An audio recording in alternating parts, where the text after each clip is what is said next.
made it. August 8th.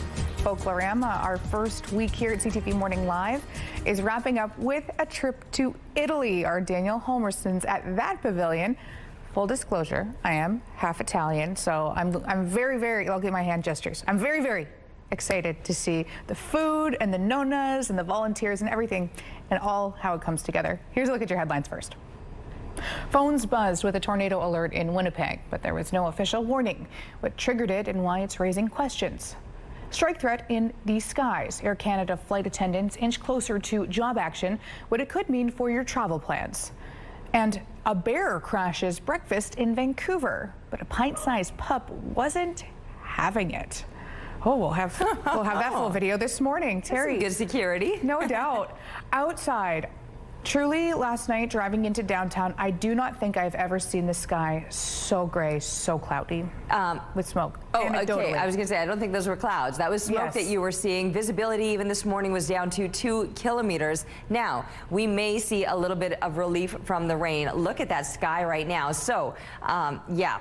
It looks ominous, doesn't it? Apocalyptic almost. So here's the thing. Red sky in morning, sailors take warning. We've got some storms on the way, and I'll show you that in just a second. But the sun is just about to rise. 6:08 is official sunrise, so you can see that glow that we're getting just ahead of daybreak. 22 degrees, east winds 23 kilometers per hour. The pressure is falling. The humidity sitting at 74%. That's sky. Oh my goodness. All right. Oh, this map.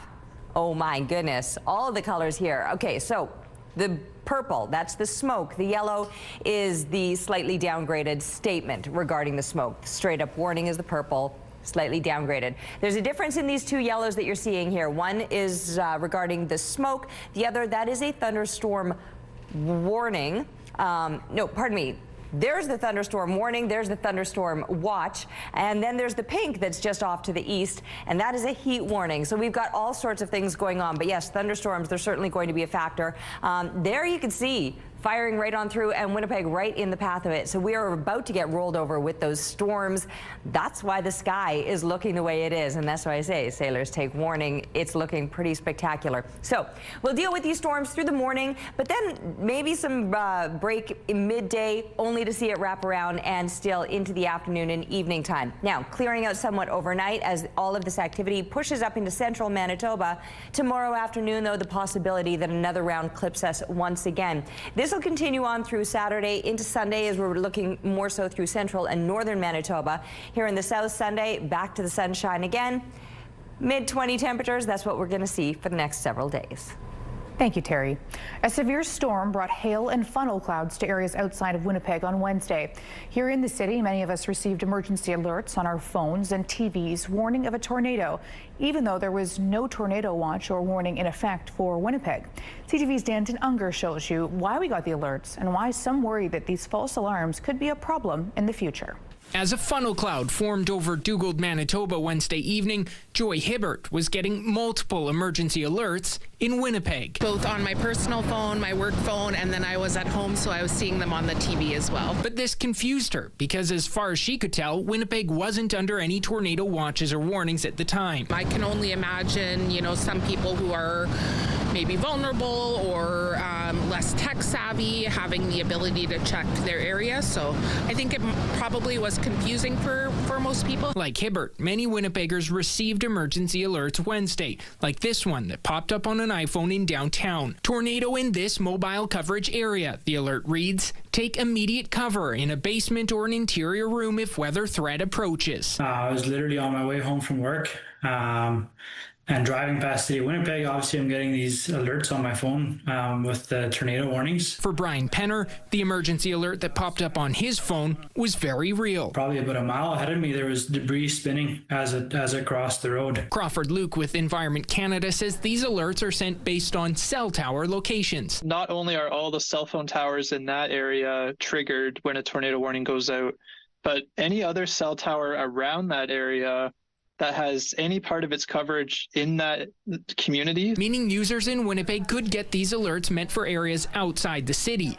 Luke says Environment Canada is working to modernize its warning dissemination in the coming years. That'll hopefully help further cut back the amount of sort of perceived false alarms that are going out. But until then, Hibbert worries the next time these alerts go out, some may not take it seriously. I think people may have a tendency to kind of brush it off a little bit. Danton Unger, CTV News, Winnipeg. Luke says that if you do receive an emergency alert, you should take it seriously, check your surroundings, and take action if needed. The province is extending its state of emergency as 14,000 people remain out of their homes due to intense wildfires. Officials declared the state of emergency last month for the second time since May. It was set to expire on Thursday. The extension keeps it in place for 2 more weeks. The province said that this is the worst fire season in 30 years, and more than 15,500 square kilometers have now burned. Weather conditions and some rainfall have given crews a brief reprieve, but there's also the risk from starting from lightning. There are now 159 active wildfires across Manitoba. Hundreds of people are on the move as wildfires in Newfoundland continue to burn out of control. Some communities, including Harbour Breton, fear that they'll be cut off. Our only link to the rest of the province is through Route 360. The wildfire is threatening the only road linking it to the rest of the province, affecting ambulance services and food supply.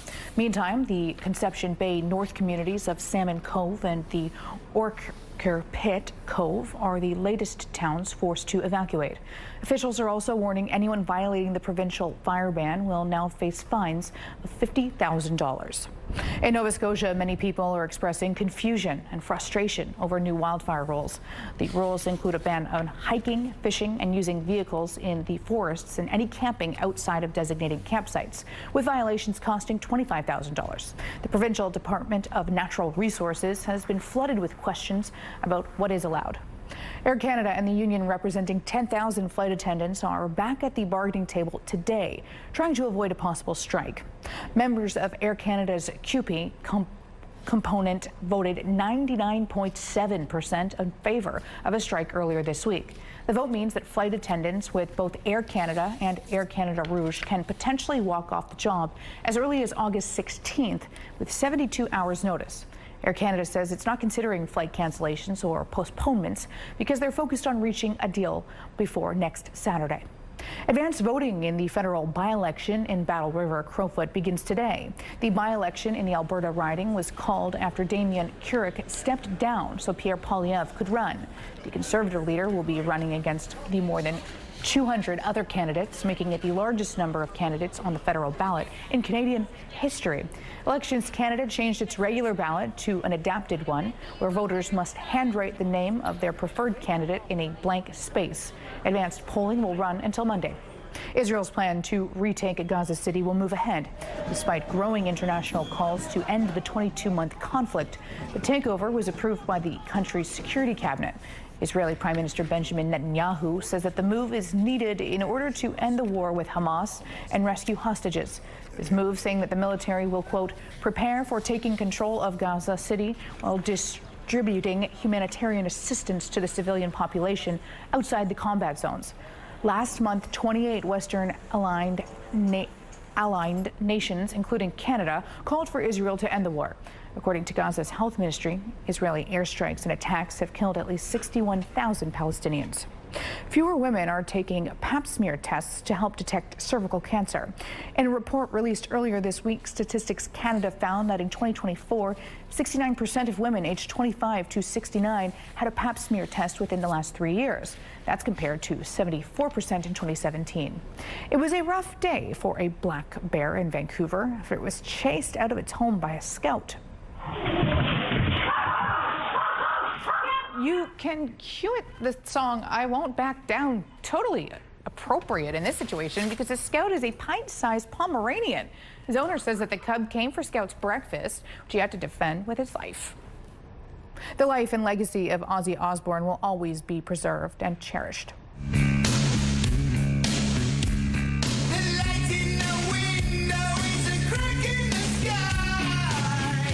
Central Birmingham shared this video on their social media. Fans in Birmingham, which is Ozzy's hometown, have been leaving flowers and other items to pay tribute to the Prince of Darkness. But have you ever wondered what happens to all of those items? Central Bid carefully removed the stuff from the Black Sabbath Bridge and Navigation Street mural. Each item is being photographed and digitized to send to the Osbourne family. The flowers are also being turned to mulch. They will be scattered by his grave to honor the heavy metal legend. Taking a look at the current traffic situation along Portage Avenue. Slow so far, but no major delays to let you know about right now. Joining us for the first time this morning is Danny Homerson from the Italy Pavilion at Folklorama. Good morning. Good morning, Ainsley. Good morning, Winnipeg. It's going to be a fantastic morning here. We're going to hear a little bit about this year's theme, Festa d'Italia, which is a journey through this beautiful peninsula in southern Europe. Now, I've already heard the lasagna is in the oven. We're going to try that out, as well as some other delicious food here at the Pavilion. And of course, we're going to check out some cultural displays, the Mercato, and even take in some dancing. Now, you only have a couple days left to experience Italy here at the Caboto Center, as well as the rest of the first week pavilions here at Folklorama. So we're going to have a fantastic morning, and then we'll hear a little bit more about what's in store for Folklorama next week. Thanks, Danny.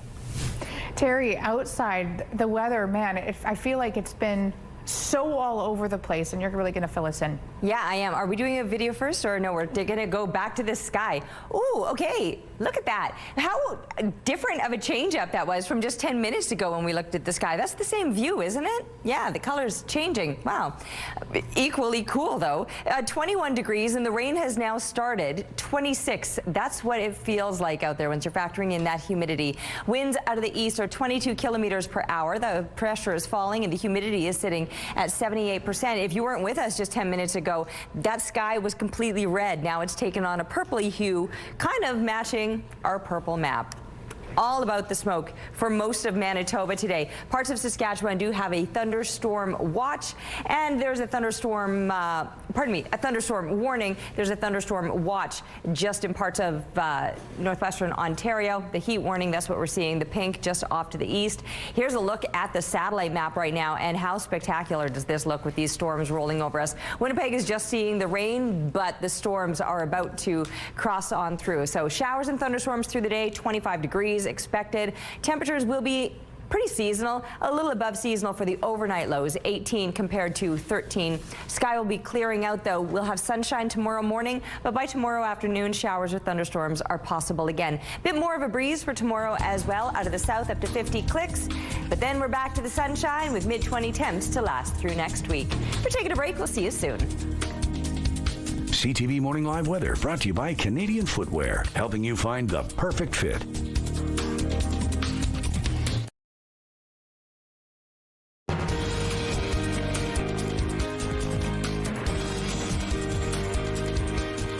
Good morning. It's 6:15. A veteran Winnipeg police officer is facing more serious charges coming from a 2024 police investigation. Some of the alleged incidents date back to 2016. This is not a proud moment for our service. But having said that, the only reason we're here today is because a member of our service had the integrity to come forward with concerns. Police say that 48-year-old Elson Bostock, a 22-year member of the Winnipeg Police Service, was rearrested on Wednesday. The list of charges he's facing is up on your screen.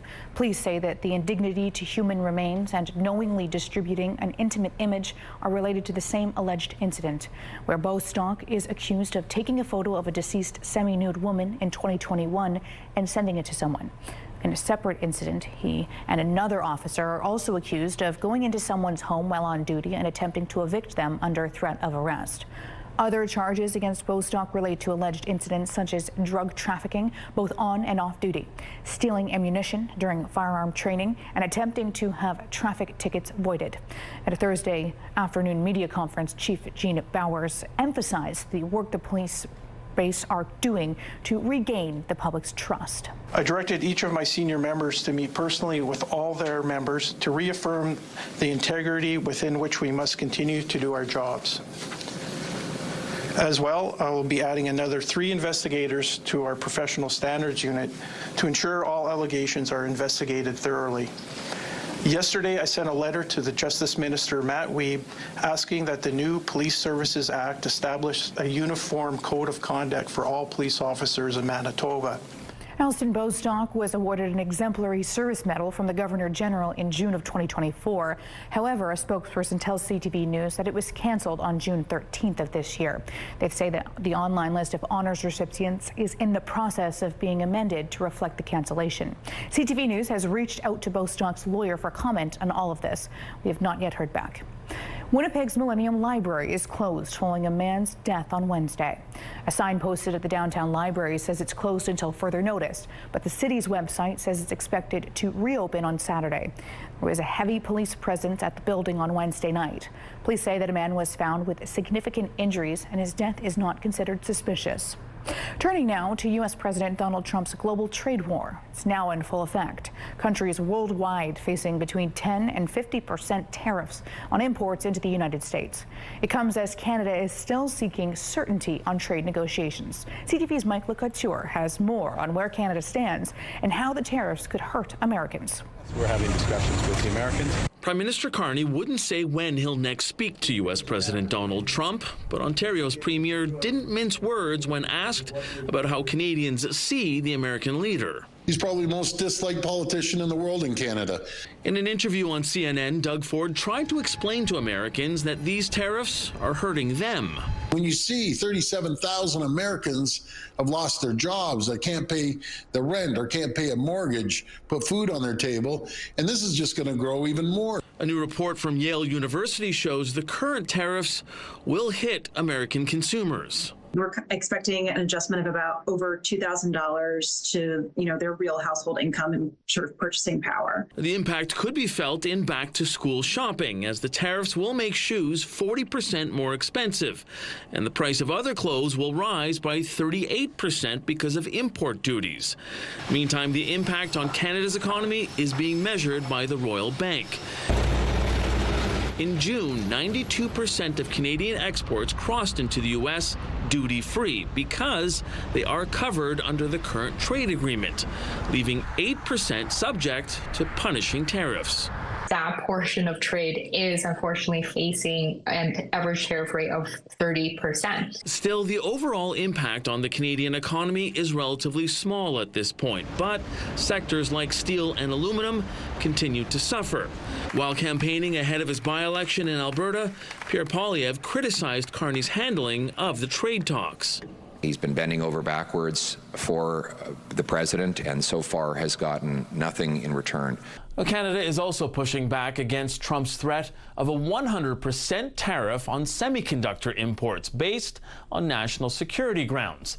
Now, in 2022, Canada exported $1.4 billion worth to the U.S., and a spokesperson for Global Affairs Canada said Canadian semiconductors are not a threat to national security. Another look at traffic. Here's Confusion Corner. No cars in this stretch of town right now on your Friday morning commute. CTV Morning WPG with more. But the rain has started to come down, and you'll notice puddles forming on the streets, still with that heavy smoke hanging over us as we look through the Bathfitter Live Eye. Bathfitter, your bath and shower experts for more than 40 years. Our temperatures themselves well above seasonal to kick off our morning, sitting here in the low 20s right now in Winnipeg, 21 degrees, but is feeling warmer than that when you're factoring in the humidity. Some of us are just above the 20-degree mark. Some are just below the 20-degree mark. All of us are well above the seasonal 13 degrees. And then moving through central and northern Manitoba, you can see these warm temperatures right up into parts of the north. Just settle down a little bit more, with Thompson, Gillam coming in at 11 degrees and Churchill a little cooler yet at 8. But again, for low temperatures, that's pretty much normal for this time of year.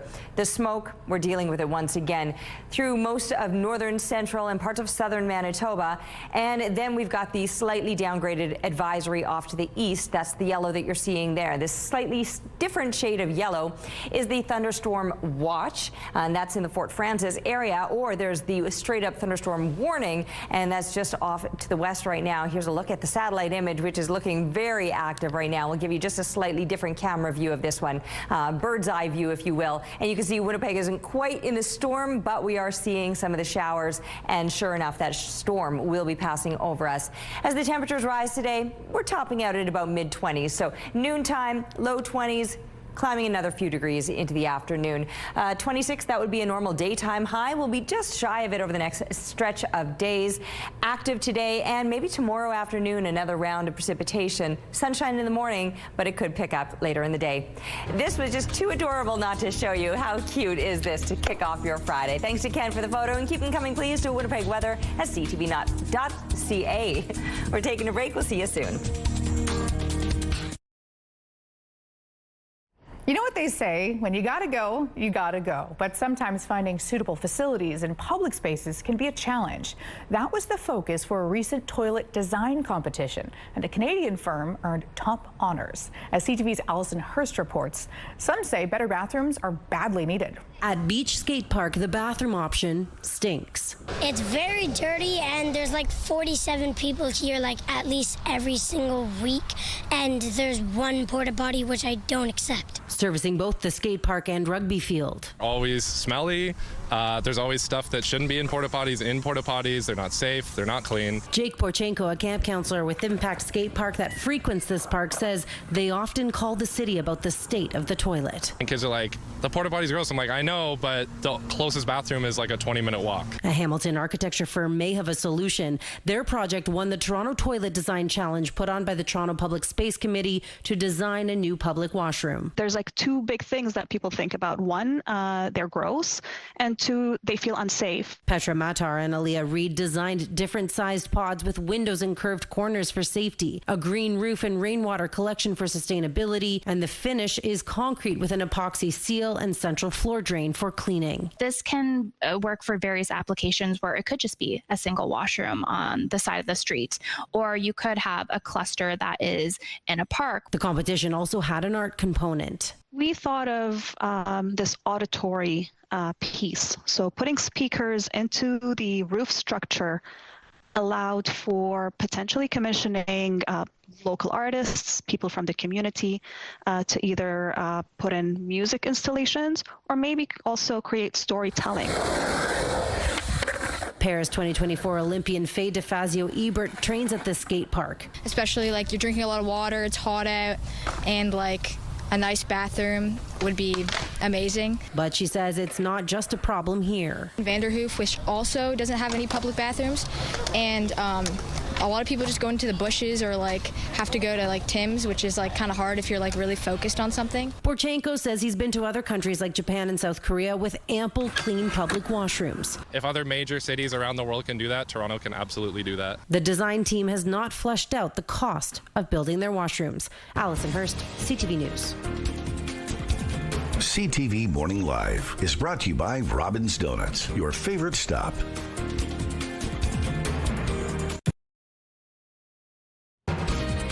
Here's a look outside right now. A change up again with the color of the sky. We had gone from glowing red first thing in the morning, and then it was kind of purpley. Now it's just looking gray and ominous as the rain continues to fall and the smoke continues to hang over Winnipeg. It's 21 degrees, but it feels like 26 with east winds 22 kilometers per hour. The pressure is falling and the humidity sitting at 78%. Yeah, let's get a good look at that sky, shall we? It does look pretty spectacular for sure. It's a mix of the smoke and the clouds, and our warning map, we've got all the colors going on here. Most of Manitoba is just included in the heavy smoke warning.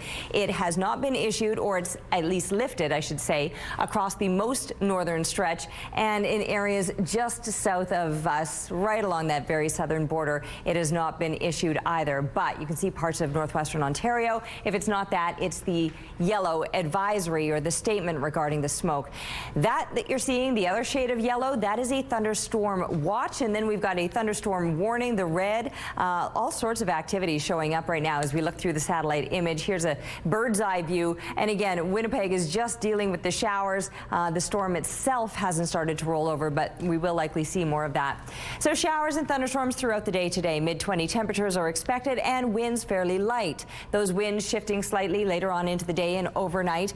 Sky should be clearing as we drop to 18 degrees. Tomorrow morning, after the sky clears, we'll wake up to sunshine, but it may not last into the afternoon. Showers, thunderstorms expected, and some stronger south winds picking up once again those mid-20 temperatures. From there, mid-20 temperatures, that's where we'll stay throughout much of next week. Thanks, Terry. RCMP are looking for a man wanted in a child abduction. Mounties were called to a home on Lake St. Martin First Nation last Friday night. They were told that a man entered the home with a homemade weapon and then took 2 children. Police found a 1-year-old sleeping safely in the home, but a 2-year-old was missing. The child was found at a nearby residence, but the armed man was gone. An arrest warrant has been issued for Alan Marsden. The 29-year-old from Lake St. Martin First Nation is charged with child abduction, assault with a weapon, and break and enter. Anyone who may have information is asked to contact RCMP or Crime Stoppers. The province is sending mosquito fogging trucks to the city of Winkler. It's in response to high numbers of Cultix terralis mosquitoes infected with the West Nile virus. The fogging is expected to get underway this Friday in the city of Winkler in a roughly 3-kilometer zone around the city. It will continue overnight and all the way through to Tuesday, August 12th, weather permitting. The province says that the recent warm and humid conditions are ideal for the mosquitoes that can spread the West Nile virus, and the threat of human exposure to it is high in the region. However, so far, no locally acquired human cases of West Nile virus have been confirmed in Manitoba. The family of a First Nations woman who died at the hands of a Winnipeg serial killer will have a chance to give victim impact statements to court 1 year after his conviction. The Manitoba Court of King's Bench has agreed to a Crown request for a special hearing for victim and community impact statements for 30-year-old Ashley Shingus. Shingus was one of the 4 First Nations women killed by Jeremy Skibitsky in 2022. However, she was not identified until much later and was originally referred to as Buffalo Woman. The court says that the hearing is appropriate and necessary to give her family the same opportunity as relatives of the other victims. It adds that the trial is finished and nothing will impact Skibitsky's legal standing. The court says that it can't order Skibitsky to attend, but his lawyers will be there. It's scheduled for August 15th. Thursday was the last of 3 meetings on the government's major project bill. Some Métis leaders refused to have a face-to-face with the Prime Minister, but those who did left with some cautious optimism. CTV's Abigail Beeman has more. We're listening now. The final major project summit between the feds and Indigenous groups. This one with Métis leaders who emerged with positive reviews. It was a great day. It was really good. There's a model that's starting to come together.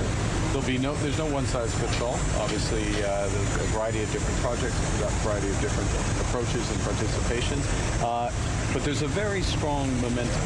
Summer summits billed as discussing the big picture approach rather than the start of consultations, held as a response to friction over the rushed passage of C5, the Building Canada bill, not as much from Métis as other Indigenous groups, but Métis organizations still have questions. As long as, the Canada is going to consult with us and make sure that our Indigenous rights are protected, we're ready to go. This was a great start, and we need to have more dialogue like this, more Métis governments coming together.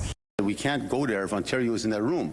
But the Manitoba Métis Federation refused to attend, saying Wednesday Carney invited what it considers to be illegitimate organizations. If you want to come and sit down with my cabinet and a government-to-government relationship, we will meet.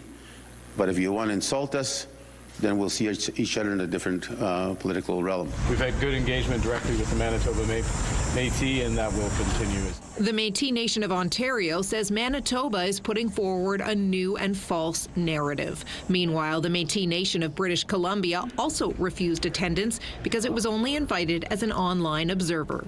This was the last of 3 summer summits the Prime Minister held with Indigenous groups, First Nations, Inuit, and now Métis. Carney says the goal is to have both the Major Projects Office and the Indigenous Advisory Council up and running by Labor Day. Abigail Beeman, CTV News, Ottawa. Winnipeg has become the first Canadian city to have a zero-emission articulated bus as part of its transit fleet.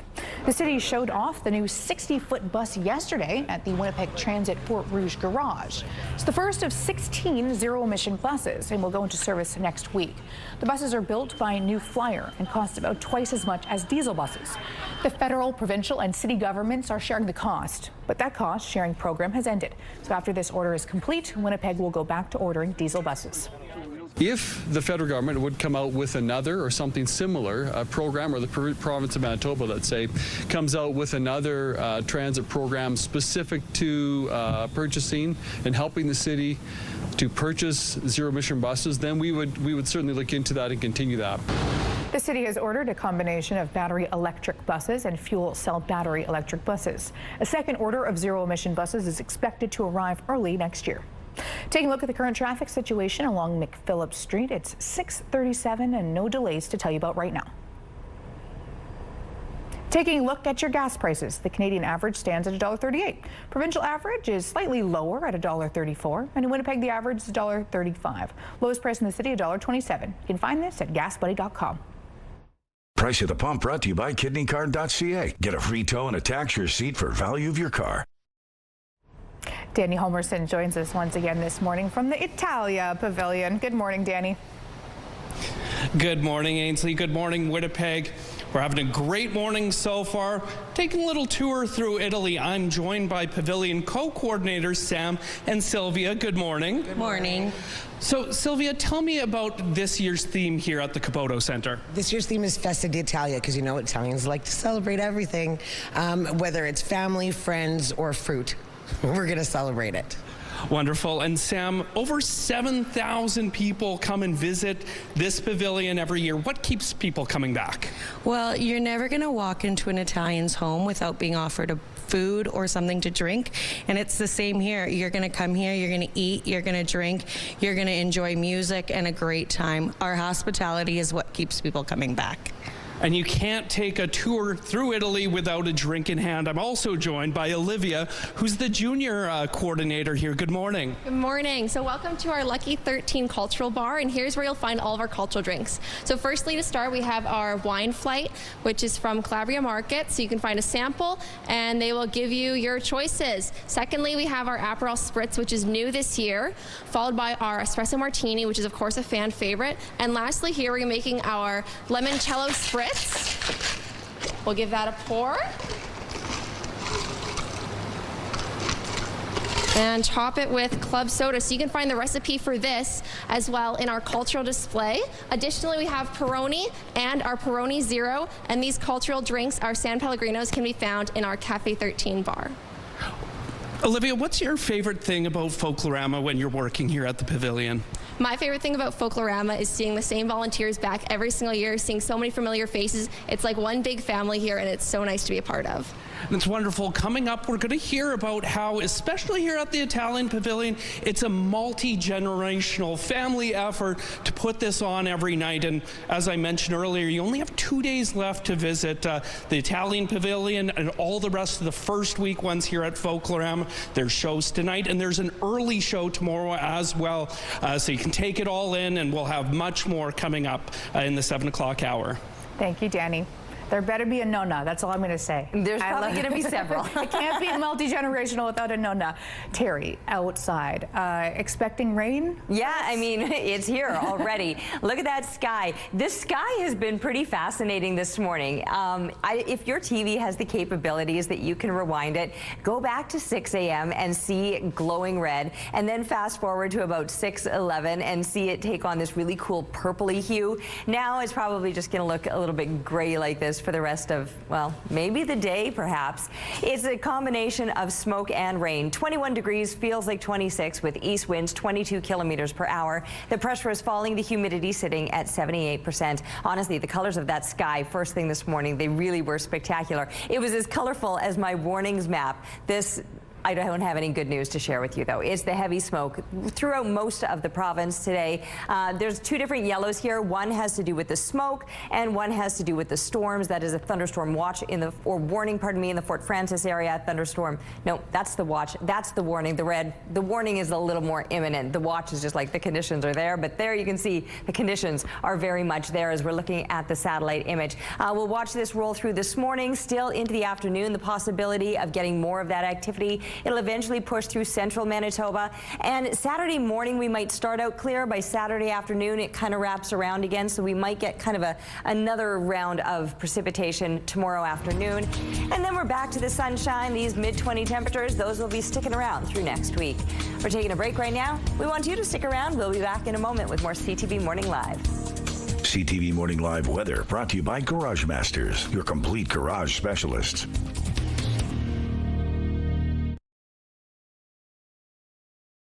Looking at the early markets, futures are pointing higher this morning. Dow futures are up 110 points. NASDAQ is ahead by more than 70, and the S&P gaining nearly 19 points. The Canadian dollar is seeing a slight dip.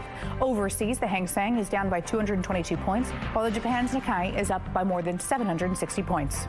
Good morning.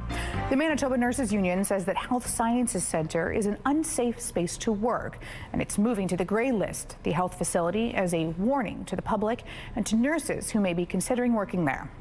This is simply a way of letting nurses and the public know that HSC does not provide a safe environment. The move comes after a series of sexual assaults in July inside and near HSC. Several nurses and members of the public were assaulted by an individual police later arrested.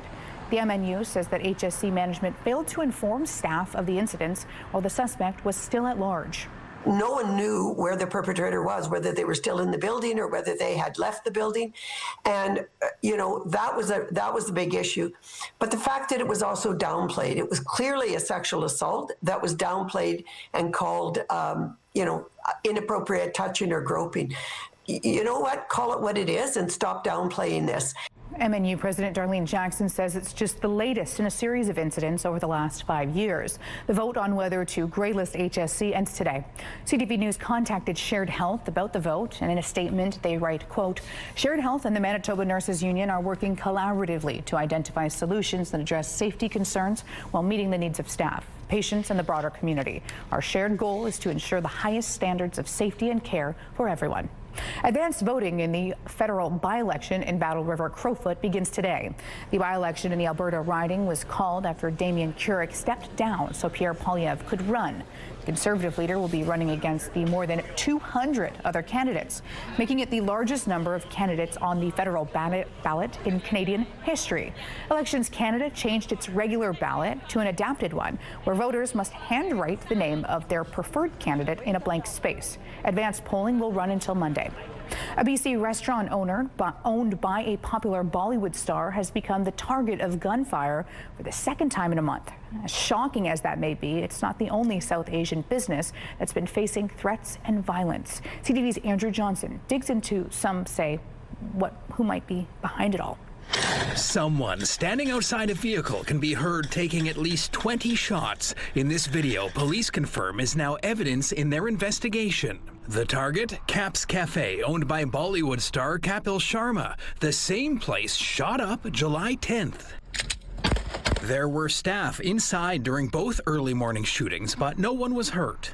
Police also found what looked like a Molotov cocktail-type device outside on the ground. Neighbors feel powerless. It concerns us that it's close to home, but I don't know what else we can do, just keep our eyes open. Close to 20 South Asian businesses in Surrey have been targeted this year alone by extortion attempts, sometimes involving shootings. Police haven't ruled that out here. There are people who know who is behind this. We need those people to come forward before someone gets injured or killed. The mayor hopes more people who have been victimized come forward. They're very, very frightened because the threats come to them and to their families, to their children. I have talked to people that have sent their families away out of province and even out of the country. India-based media claim a member of the Lawrence Bishnoi gang has taken responsibility for this latest violence. A group BC's premier wants declared a terrorist organization over alleged ties to extortion and other crimes. This clearly shows that individuals involved in these activities do not fear police. They do not fear being caught.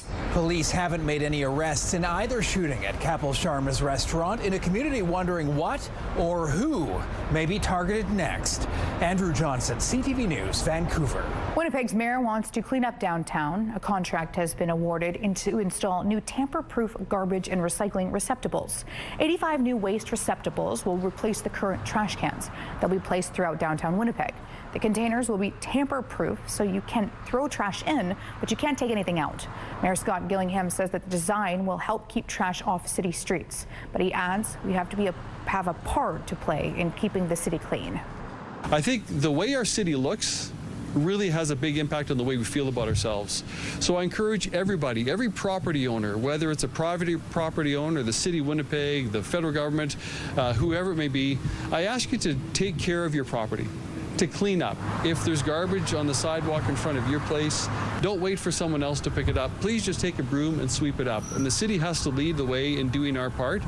Gillingham says that the new garbage and recycling receptacles will be installed in the coming months.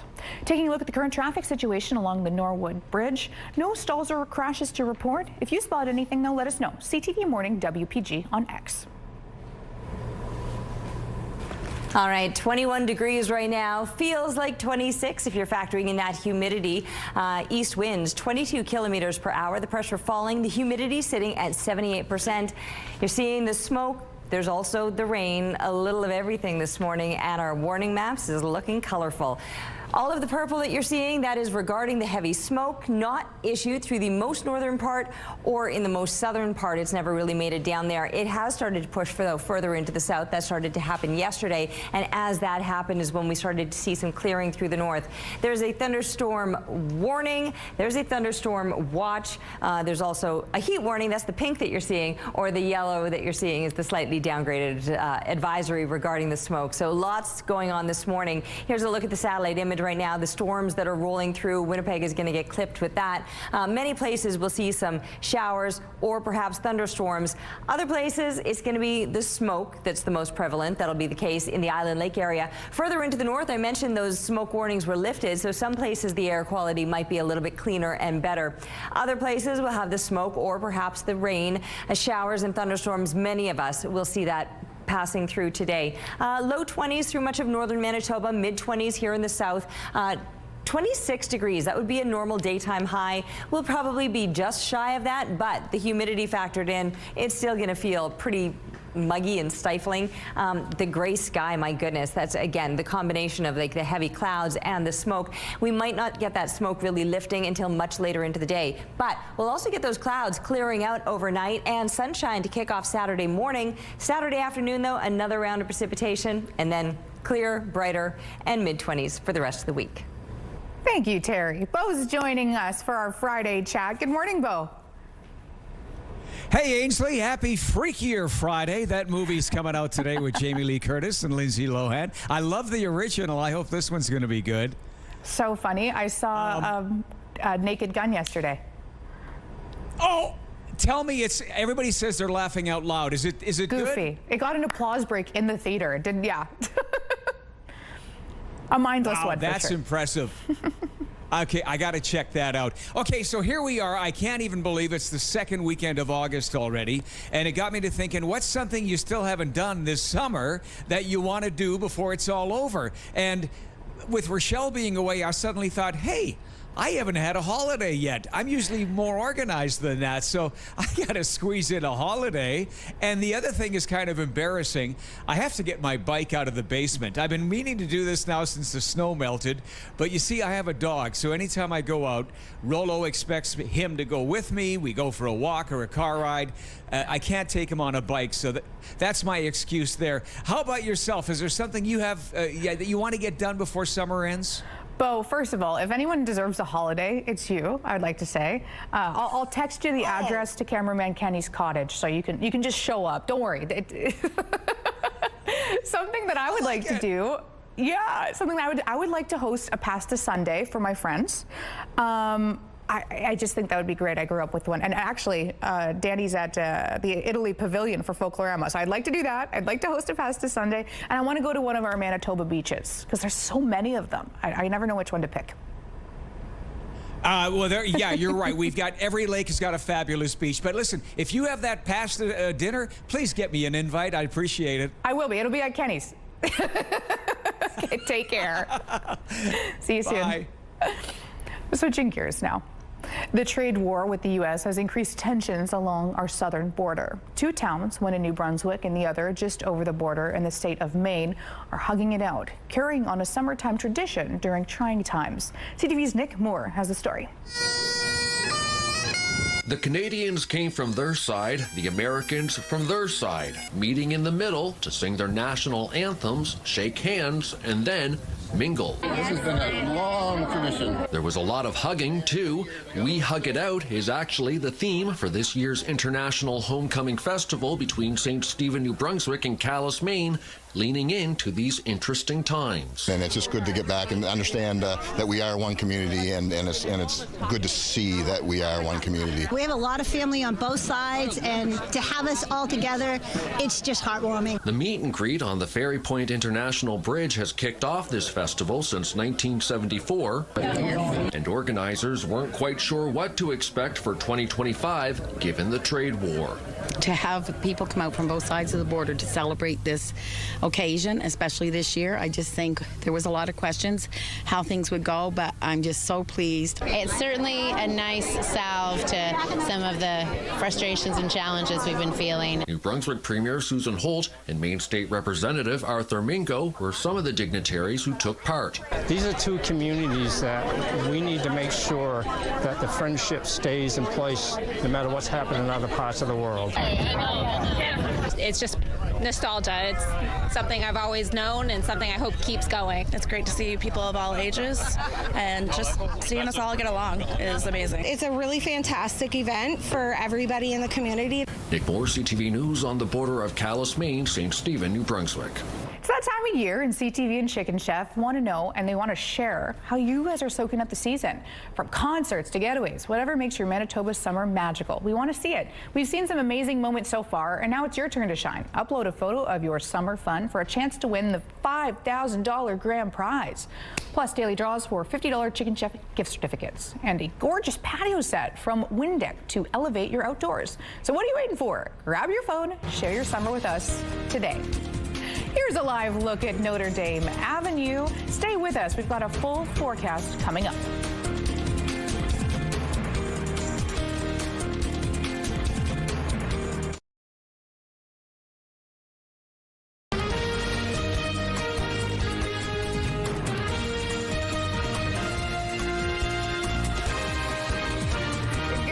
Manitoba, happy Friday. Ainsley here in for Rochelle for one last day until she's back, and I'm a little bummed only because I wanted to go to the Italia Pavilion for Folklorama, and that's the day. So I'm going to enviously watch our Daniel Halmerston do that and maybe try some lasagna for breakfast. Also coming up this hour, we are chatting about the tattoo convention here. Almost 300 different artists from around the world. So if you want to check out that art, stay with us for that. First, let's look at our headlines. Manitoba extends its state of emergency. Officials call this the worst wildfire season in 30 years. Plus, Air Canada flight attendants back at the table. Will negotiations avoid a strike? And pumps get moving treadmills. Hydrotherapy and massages will keep... Aw, look at these guys. Terry, outside. Oh my goodness, the sky. You can't see it, first of all, but even last night, the breathing, the humidity, it's posed some challenges for sure. Absolutely. Visibility got down to 2 kilometers, which is some of the worst I think that we've seen so far in this, smoke fire season. There you can see we're still dealing with that heavier smoke. The rain might help it somewhat. It's 21 degrees right now. It feels like 26 with east winds 22 kilometers per hour. The pressure is falling and the humidity sitting at 78%. And that sky is gray now, but it was all of the colors earlier this morning, almost as colorful as my warning map, which we need to talk about because, again, we're dealing with the heavy smoke. That's through most of Manitoba. And then there's the advisory or the statement regarding the smoke. So that's the purple and the yellow that you're seeing through parts of northwestern Ontario. A little bit further south, there's a slightly different yellow, and that has to do with the thunderstorms that are rolling on through. So a thunderstorm watch has been issued for the Fort Frances area. We have a thunderstorm warning off to the west of us. We've got a heat warning further to the east. That's the pink. All the colors that you can imagine, really. And it is looking very spectacular here on the satellite image right now. This is a look at those storms passing over us, and the Futurecast will show us how things will play out through the day. So you saw the storms currently on the satellite image. Here's a look at where they're going to be headed today. So really hanging over southern Manitoba. Northern Manitoba might have the clearest conditions up in the far northeast. You will eventually start to get some of that rain moving in into the evening time. And then for tomorrow morning, we're likely to start out with some sunshine after the sky clears overnight, but by tomorrow afternoon this could all wrap around, and again parts of southern Manitoba could be seeing showers or thunderstorms as all of this continues to push further up into parts of northern Manitoba. Again, another round of precipitation is never a bad thing. Lightning strikes, not ideal, obviously. Today and tomorrow, that's when we're looking at the precipitation to linger, and then we're back to sunnier, drier conditions as far as we can see. And this picture is all thanks to Luke. I love this, the little frog there. Yeah, you've got some great stuff going on. Appreciate the picture. Thank you for sharing that with us, and we hope all of you would like to share your art with us. So draw, color, or paint, and then email those pictures to winnipegweather@ctv.ca. Thank you, Terry. A severe storm brought hail and funnel clouds to areas outside of Winnipeg on Wednesday. Here in the city, many of us received emergency alerts on our phones and TV warnings of a tornado, even though there was no tornado watch or warning in effect for Winnipeg. CTV's Danton Unger shows you why we got the alerts and why some worry that these false alarms could be a problem in the future. As a funnel cloud formed over Dugald, Manitoba Wednesday evening, Joy Hibbert was getting multiple emergency alerts in Winnipeg. Both on my personal phone, my work phone, and then I was at home, so I was seeing them on the TV as well. But this confused her because as far as she could tell, Winnipeg wasn't under any tornado watches or warnings at the time. I can only imagine, some people who are maybe vulnerable or less tech savvy having the ability to check their area. So I think it probably was confusing for most people. Like Hibbert, many Winnipeggers received emergency alerts Wednesday, like this one that popped up on an iPhone in downtown. Tornado in this mobile coverage area. The alert reads, take immediate cover in a basement or an interior room if weather threat approaches. I was literally on my way home from work. And driving past City of Winnipeg, obviously I'm getting these alerts on my phone with the tornado warnings. For Brian Penner, the emergency alert that popped up on his phone was very real. Probably about a mile ahead of me, there was debris spinning as it crossed the road. Crawford Luke with Environment Canada says these alerts are sent based on cell tower locations. Not only are all the cell phone towers in that area triggered when a tornado warning goes out, but any other cell tower around that area that has any part of its coverage in that community. Meaning users in Winnipeg could get these alerts meant for areas outside the city. Luke says Environment Canada is working to modernize its warning dissemination in the coming years. That'll hopefully help further cut back the amount of sort of perceived false alarms that are going out. But until then, Hibbert worries the next time these alerts go out, some may not take it seriously. I think people may have a tendency to kind of brush it off a little bit. Danton Unger, CTV News, Winnipeg. Luke says that if you do receive an emergency alert, you should take it seriously, check your surroundings, and take action if needed. The province is extending its state of emergency as 14,000 people remain out of their homes due to intense wildfires. Officials declared the state of emergency last month for the second time since May. It was set to expire on Thursday. The extension keeps it in place for 2 more weeks. The province says that this is the worst fire season in 30 years, and more than 15,500 square kilometers have now burned. Recent rainfall and shifting weather have given crews a short break, but lightning still poses the risk of sparking new fires. There is now 159 active wildfires across the province. Hundreds of people are on the move as the wildfires in Newfoundland continue to burn out of control. Some communities, including Harbour Breton, fear that they'll be cut off. Our only link to the rest of the province is through Route 360. The wildfire is threatening the only road linking it to the rest of the province, affecting ambulance services and food supply. Meantime, the Conception Bay North communities of Salmon Cove and Okra Pit Cove are the latest towns to force evacuate.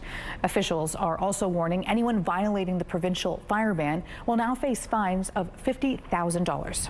In Nova Scotia, many people are expressing confusion and frustration over new wildfire rules. The rules include a ban on hiking, fishing, and using vehicles in the forests and any camping outside of designated campsites, with violations costing $25,000.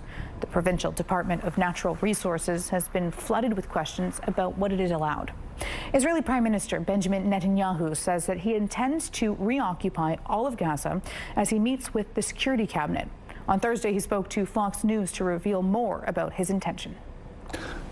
We intend to, in order to assure our security, remove Hamas there, enable the population to be free of Gaza, and to pass it to civilian governance. That is not Hamas and not anyone advocating the destruction of Israel. Hundreds of protesters, including families of hostages held in Gaza, protested outside the Prime Minister's office in Jerusalem. They're calling for an end to the war and a deal bringing the remaining hostages home. Gaza belongs to their people. Nobody can take Gaza, just their people. The Palestinian people live in Gaza. They are the one. Calls to end the war were also heard in Ottawa on Thursday as protesters gathered outside the Israeli embassy. A new study suggests kids and young adults who spend too much time staring at screens have a greater chance of developing cardiovascular diseases. Danish researchers tracked the screen and sleep habits of more than 1,010 18-year-olds. They found those who spent excessive hours in front of electronic devices were at a higher risk for health issues such as high blood pressure and high cholesterol, as well as diabetes and insulin resistance. Their analysis found each additional hour of daily screen time increased with the risk of disease. Canada's new queen of tennis has earned her crown. 18-year-old Victoria Mboko has won the National Bank Open Women's Final. The maiden of Montreal. At just 18 years of age, Victoria Mboko completes a magnificent run to her first tour title. Mboko pulled off another stunning comeback victory, this time over four-time Grand Slam winner Naomi Osaka from Japan in 3 sets. She becomes the first Canadian to win the title since Bianca Andreescu in 2019. The newly crowned winner was quick to thank everyone who helped her get to this moment. I want to thank every single one of you who came to support me throughout this whole week. You guys were incredible, and I couldn't be more grateful. Montréal, je vous aime. Mboko moves up to 25th in the world rankings and now has a guaranteed spot in the U.S. Open. A first-of-its-kind fitness center has opened in Shanghai. All the clients have 4 legs. Go-Go Gym is designed to help dogs stay active and prevent illness through regular exercise. The owners say that most pet owners bring their 4-legged friends in for weight management or age-related rehab training. The space includes a fitness center with treadmills and hydrotherapy options, as well as a rehab area and massage room. Here's a look at our traffic cam at Kenniston Boulevard. We're not aware of any stalls or crashes. Let us know if you do see them. CTV Morning WPG on our X page. Daniel Halmerson is waving an Italian flag from Folkorama. Good morning, Danny. Good morning, Ainsley. I've been adopted by the families here at the Italian Pavilion. It's all happening at the Caboto Center. Today and tomorrow, at least, the first week of Folklorama, of course, is wrapping up. Now, this morning, we are spending time in the Mercado, so lots of different stuff to buy, including the gear I'm wearing right now. At 7:27, we're going to head over to the cultural displays, find out a little bit more about Italian heritage and history. We'll come back here at 7:42. We're going to learn a little bit what it's like to volunteer at a Folklorama pavilion. In the 8 o'clock hour, we're digging into some freshly made lasagna. That's right, they cooked up some for us first thing this morning, and we'll wrap things up with some dancing at 8:38. Stay tuned, and we'll take you on a Festa d'Italia.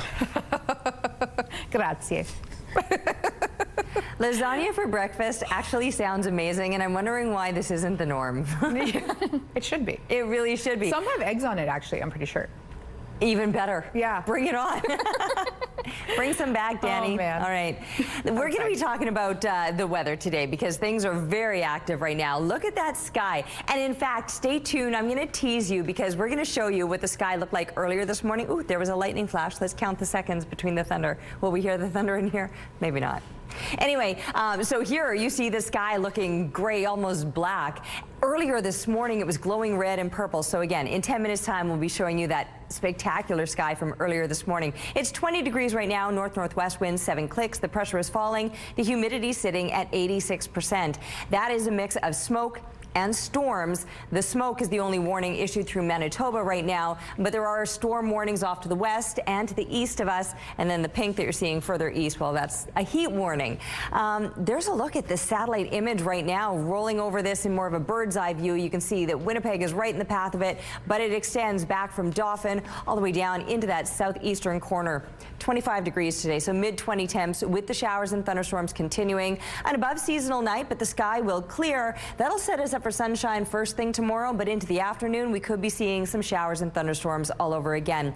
It will eventually look a little bit brighter and drier on the other side of that activity, and then mid-20 temperatures will continue well through the end of next week. CTV Morning Live weather brought to you by Mr. Lube Plus Tires. Same-day oil and tire changes. With all that smoke Terry was talking about, it inspired our question of the day. What's your go-to trick for getting a good night's sleep when the air quality is bad? We also have an interview about this at 8:15. Your question of the day has been moved from Twitter, so we want you to text in your answer along with your name to 10400. Make sure to follow the automated instructions so we can feature your response. Your CTV Morning Live, we're all about celebrating your amazing pets. And whether they're furry, feathered, or scaly, your Pet of the Week submissions have been amazing. And we want to see even more of them. Whether it's dogs or cats, birds, or any other pet pals, send them to us. Drop your pet photos and a fun little story about them to petoftheweek@ctv.ca. Tune in every Thursday between 6 and 9 to find out if it's your pet that was chosen as Pet of the Week.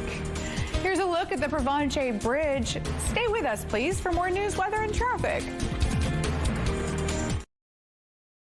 Good morning, it's 7:16. Winnipeg police have announced charges against 2 of their own officers, including a 22-year veteran of the force. Constable Elston Bostock was charged with drug trafficking and taking pictures of a deceased woman while on duty. He obtained an intimate photo of a deceased female who was only partially clothed. Constable Bostock then distributed this photo electronically to another party. Bostock was arrested on Wednesday along with a second officer who was accused of breaking and entering to commit extortion and breach of trust while he was partnered with Bostock in 2023. Winnipeg's Millennium Library is closed following a man's death on Wednesday. A sign posted at the downtown library says that it's closed until further notice, but the city's website says it's expected to reopen on Saturday. There was a heavy police presence at the building on Wednesday night. Police say that a man was found with significant injuries and his death is not considered suspicious. Air Canada and the union representing 10,000 flight attendants are back at the bargaining table today, trying to avoid a possible strike. Members of Air Canada's CUPE component voted 99.7% in favor of a strike earlier this week. The vote means flight attendants with both Air Canada and Air Canada Rouge can potentially walk off the job as early as August 16th with 72 hours notice. Air Canada says it's not considering flight cancellations or postponements because they're focused on reaching a deal before next Saturday. An urgent plea from Winnipeg Animal Services. The shelter is bursting at the seams. The agency says that it's caring for more than 40 dogs right now. There's been a big influx of strays over the last few days, and adoptions have slowed down, leaving the dogs without a loving home. You can give a dog a forever home. Visit Animal Services at 1057 Logan Avenue. Hours are noon to 5:30 weekdays and noon to 4:30 on weekends. If you're not ready to adopt, you can still help by making sure your pets are licensed and spayed or neutered. Hockey fans, the countdown is on. Single game tickets for the Winnipeg Jets' upcoming season went on sale yesterday at noon. True North Sports and Entertainment is also offering a new way to get tickets with the Jets Passport, which you can pay up front and then use a pick to discounted tickets throughout the season, along with other bonuses. The home opener is set for August 9th when the Jets take on the Dallas Stars. Another look at traffic, the St. James Bridge. No stalls or crashes to report at this time. CTV Morning Live traffic brought to you by Mr. Lube Plus Tires. No appointment needed. In entertainment news, and some sad news from the entertainment world this morning. Brandon Blackstock, the former husband of Kelly Clarkson, has died. Blackstock was just 48 years old. He had been battling cancer for more than 3 years. The news comes just a day after Clarkson announced that she would be pausing the rest of her Las Vegas residency due to Blackstock's health. Harry Potter, all this time, always. Come to Hogwarts. I don't go looking for trouble. Trouble usually finds me. Sounds a whole lot like Maggie Smith, right? But it's the voice of Michelle Gomez as Professor McGonagall for the upcoming Harry Potter Audible series. More than 200 voices will breathe new life into the original 7 Harry Potter books. You may notice that the new Hermione Granger in this video too. Arabella Stanton has not only been cast in this Audible project, but she's also Granger in the new HBO TV series. The first installment, Harry Potter and the Philosopher's Stone, drops in November. You'll hear Riz Ahmed as Professor Snape, and Hugh Laurie is voicing Albus Dumbledore. He became famous on television as a popular superhero, standing up for truth, justice, and the American way. Now, former Superman actor Dean Cain will be rounding up migrants to be deported. I felt it was important to join with our first responders to help secure the safety of all Americans, not just talk about it. So I joined up. Cain has encouraged members of the public to join following a recruitment drive by the U.S. Immigration and Customs Enforcement Agency known as ICE. Cain played the Man of Steel in the mid-90s on the TV series Lois and Clark, The New Adventures of Superman. Kick off your weekend with some fun on Match Game at 7, followed by back-to-back episodes of Fear Thy Neighbor. Then end your night with E-Talk at 10:30. It's happening right here on CTV. Terry, outside dark still, I believe. That's because we can't see the sun. Ainsley, it's a combination of like these really heavy clouds and then there's the smoke out there. And I was kind of excited because we've got the full moon looming. I don't know if we're going to be seeing it, although that sky should clear overnight. So here is a look at what it looked like first thing this morning when we started the show. This is taken at 6:01 and you can see it glowing that red color. Now, the sun didn't even rise at this point yet. Sunrise is about 6:08. Here is a look at it at 6:11, and it changes to this kind of purpley color, but we've just had this spectacular sky to grace us throughout the morning so far, and now it looks like this. Yes, nowhere near as spectacular. That heavy smoke, that's going to linger likely through the day. 20 degrees right now with winds out of the north-northwest, 7 clicks. The pressure is falling, the humidity sitting at 86%. It's these spectacular storms that have caused the sky to look the way it is, and that smoke, I mean, when we're dealing with that smoke, the sun will kind of take on that reddish tinge as well. So lots of factors playing into the colors that we've been waking up to this morning. Temperature-wise, well above seasonal. 13 would be a normal low. We're starting out at 20 degrees here in Winnipeg and in Pinawa, Gimli and Kenora at 21. A lot of places are just in the high teens, but nobody is sitting at the seasonal 13 degrees. We're all well above that this morning. Northern Manitoba, double digits for the most part, even some mid-teens. Churchill just a little bit cooler yet at 8 degrees. It'll actually stay a little bit cooler in the Churchill area. Most places, though, will be climbing up into the low or mid-20s, depending where you are. And depending where you are, you're probably going to be dealing with the smoke. As you can see, the warnings are pretty much throughout the province. And then, of course, there's the storms. There's a look at the activity right now, a bird's eye view of it, and you can see it's this band right from the west off to the east. Showers and thunderstorms through the morning. Those will eventually push up into parts of northern Manitoba as well. And then we could be getting around to again tomorrow. I mentioned the sky might clear overnight. Let's first talk about these temperatures. Mid-20s, so pretty much normal for this time of year. So that sky will likely clear overnight. We'll have some sunshine to kick off the morning tomorrow, so we might get a glimpse of that almost full moon tonight. I think tomorrow is technically its fullest, but by tomorrow evening or afternoon, we could be seeing storms all over again. How adorable is this guy having a little snack and letting us enjoy him while he's enjoying his meal? Thanks to Ken for the photo, and keep them coming, please, to Winnipeg Weather at ctv.ca. Thank you, Terry. The creek crawlers have become a social media sensation. They've embraced the lost art of just going outside and getting dirty. Here's ABC's Danny New. An ode to summers before technology took over. I'm Michael. I'm Sam. I'm Jackson. And we're the Creek Crawlers. A group of kids who go by the Creek Crawlers has been picking up millions of views on social media for embracing the perhaps lost art of just going outside and getting dirty. We always used to go to the creek and play in it, but we never just thought of this idea. We're the Creek Crawlers. Their newfound fame came along in June with this first video of the gang getting together for an afternoon of fishing near their homes in Indiana. It now has almost 30 million views. One commenter writes, "Such Stand By Me film vibes." Of course, the movie Stand By Me takes place long before cell phones. We saw all your comments, so we're going to make a fort. But the group says it's enjoyed hearing from their older followers and taking their recommendations. How does that make you feel? We're like, oh, this is what we did in the 90s. It makes me feel like we're doing something right. Activities include me, Miguel, walking down the creek,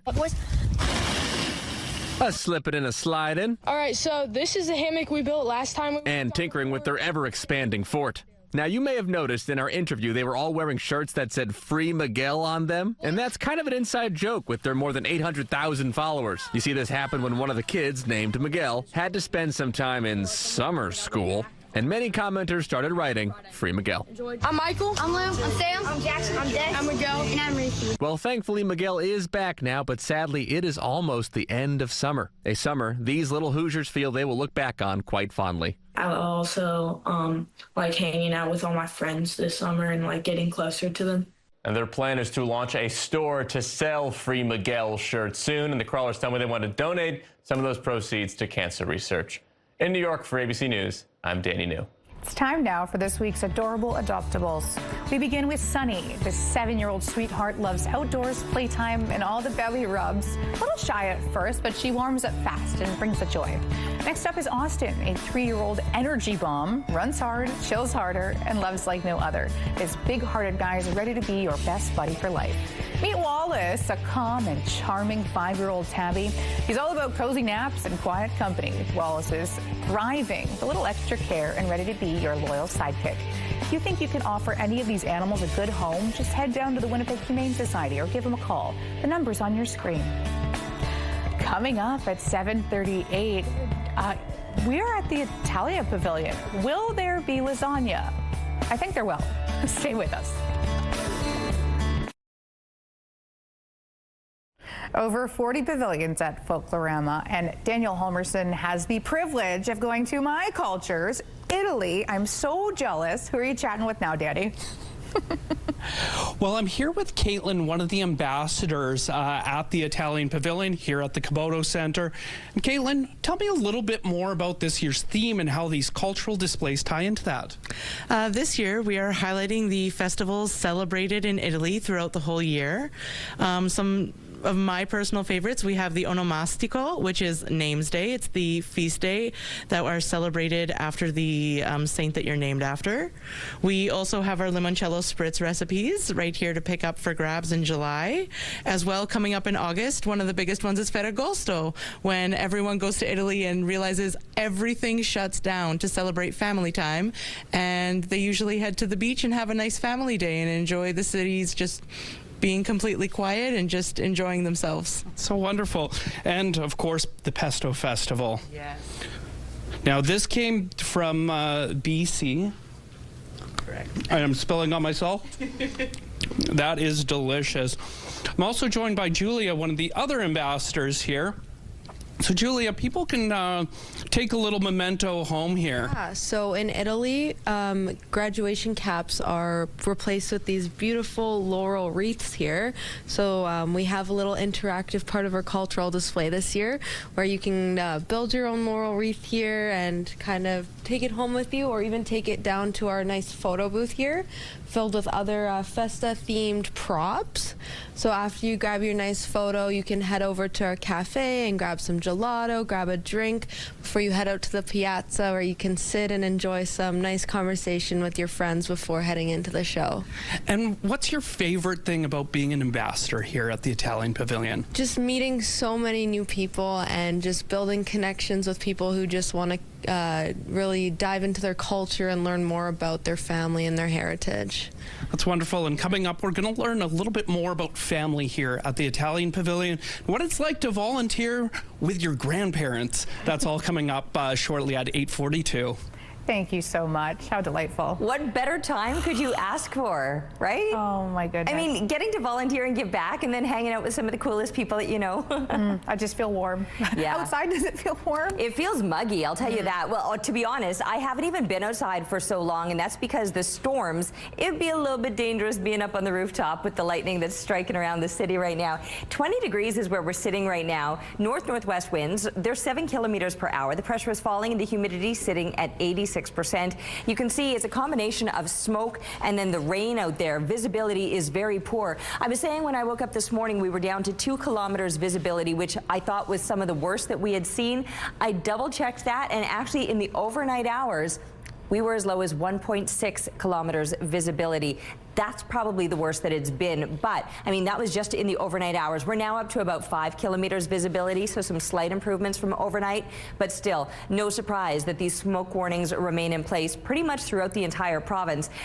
As it pushed further into the south yesterday, it was lifted in parts of northern Manitoba. That might actually be where some of the air is the clearest today. And it may be some of the driest parts as well. Most places will likely be in the path of these storms. As you can see, we currently are. And really, right along, it looks like the Yellowhead is getting it the worst, and then on to the #1 highway as we continue on further to the east. But driving in the area may not be ideal. Here's a look at the bird's eye view of it. And yeah, it's rolling right over us right now, and it's just been hanging around all morning long.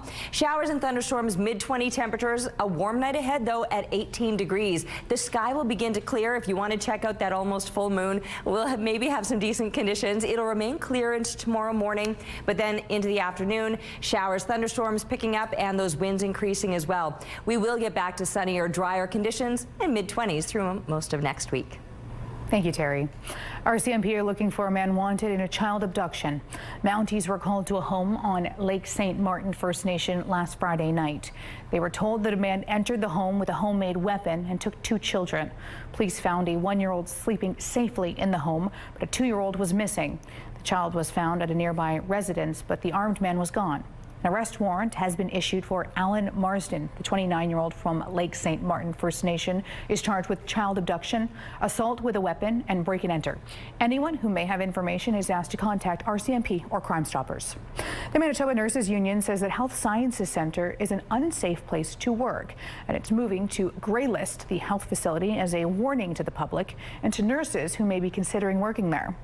This is simply a way of letting nurses and the public know that HSC does not provide a safe environment. The move comes after a series of sexual assaults in July inside and near HSC. Several nurses and members of the public were assaulted by an individual. Police later arrested. The MNU says that HSC management failed to inform staff of the incidents while the suspect was still at large. No one knew where the perpetrator was, whether they were still in the building or whether they had left the building. And, you know, that was the big issue. But the fact that it was also downplayed, it was clearly a sexual assault that was downplayed and called, you know, inappropriate touching or groping. You know what? Call it what it is and stop downplaying this. MNU President Darlene Jackson says this is just the latest in a series of incidents over the last 5 years. The vote on whether to grey-list HSC ends today. CTV News contacted Shared Health about the vote, and in a statement they write, quote, Shared Health and the Manitoba Nurses Union are working collaboratively to identify solutions that address safety concerns while meeting the needs of staff, patients, and the broader community. Our shared goal is to ensure the highest standards of safety and care for everyone. The province is sending mosquito fogging trucks to the city of Winkler. It's in response to high numbers of Cultex turalis mosquitoes infected with the West Nile virus. The fogging is expected to get underway this Friday in the city of Winkler and roughly 3-kilometer zone around the city. It will continue overnight all the way through to Tuesday, August 12th, weather permitting. The province says that the recent warm and humid conditions were ideal for the mosquitoes that can spread the West Nile virus, and the threat of human exposure to it is high in the region. However, so far, no locally acquired human cases of West Nile virus have been confirmed in Manitoba. A judge has reserved his decision on whether to review a proposed Alberta separation referendum question. The The question would ask Albertans if they still think the province should become a sovereign country. Provincial Chief Electoral Officer proposed the question to the Edmonton court last week, asking the judge to determine whether it violates the Constitution, including treaty rights. The group that proposed the question argues the act of asking it doesn't cross any lines, and that would only come into play if the referendum passed and negotiations on separation begin. The judge is expected to give a ruling next Thursday. The world is awaiting U.S. President Donald Trump's next move, as today marks the deadline for a ceasefire in Ukraine. Trump threatened more sweeping sanctions if agreement wasn't reached by today. The only change has been that Trump and Russian President Vladimir Putin have agreed to a meeting. Putin suggested that the United Arab Emirates should host the meeting, potentially as early as next week. But a White House official has said that a date and location has yet to be set. In an exciting moment, whale watchers didn't need to leave the dock in Victoria's Inner Harbor on Wednesday for a great view of a family of orcas. The whales put on show for hundreds of visitors just off the Clipper Ferry dock. The killer whales were in the area for about 20 minutes. Experts say that they're hunting seals in Victoria's Harbor. They even had their youngest calf in tow. Taking a look at the current traffic situation around Donald Street. Looks like a smooth drive. Any traffic tips or updates to share, send them to us at CTV Morning WPG on our X page. Our gas prices, the Canadian average stands at $1.38, while the provincial average is slightly lower at $1.34. In Winnipeg, the average is $1.35. Lowest price in the city is $1.27. All this info can be found on gasbuddy.com. Price at the pump brought to you by kidneycard.ca. Get a free tow and a tax receipt for value of your car.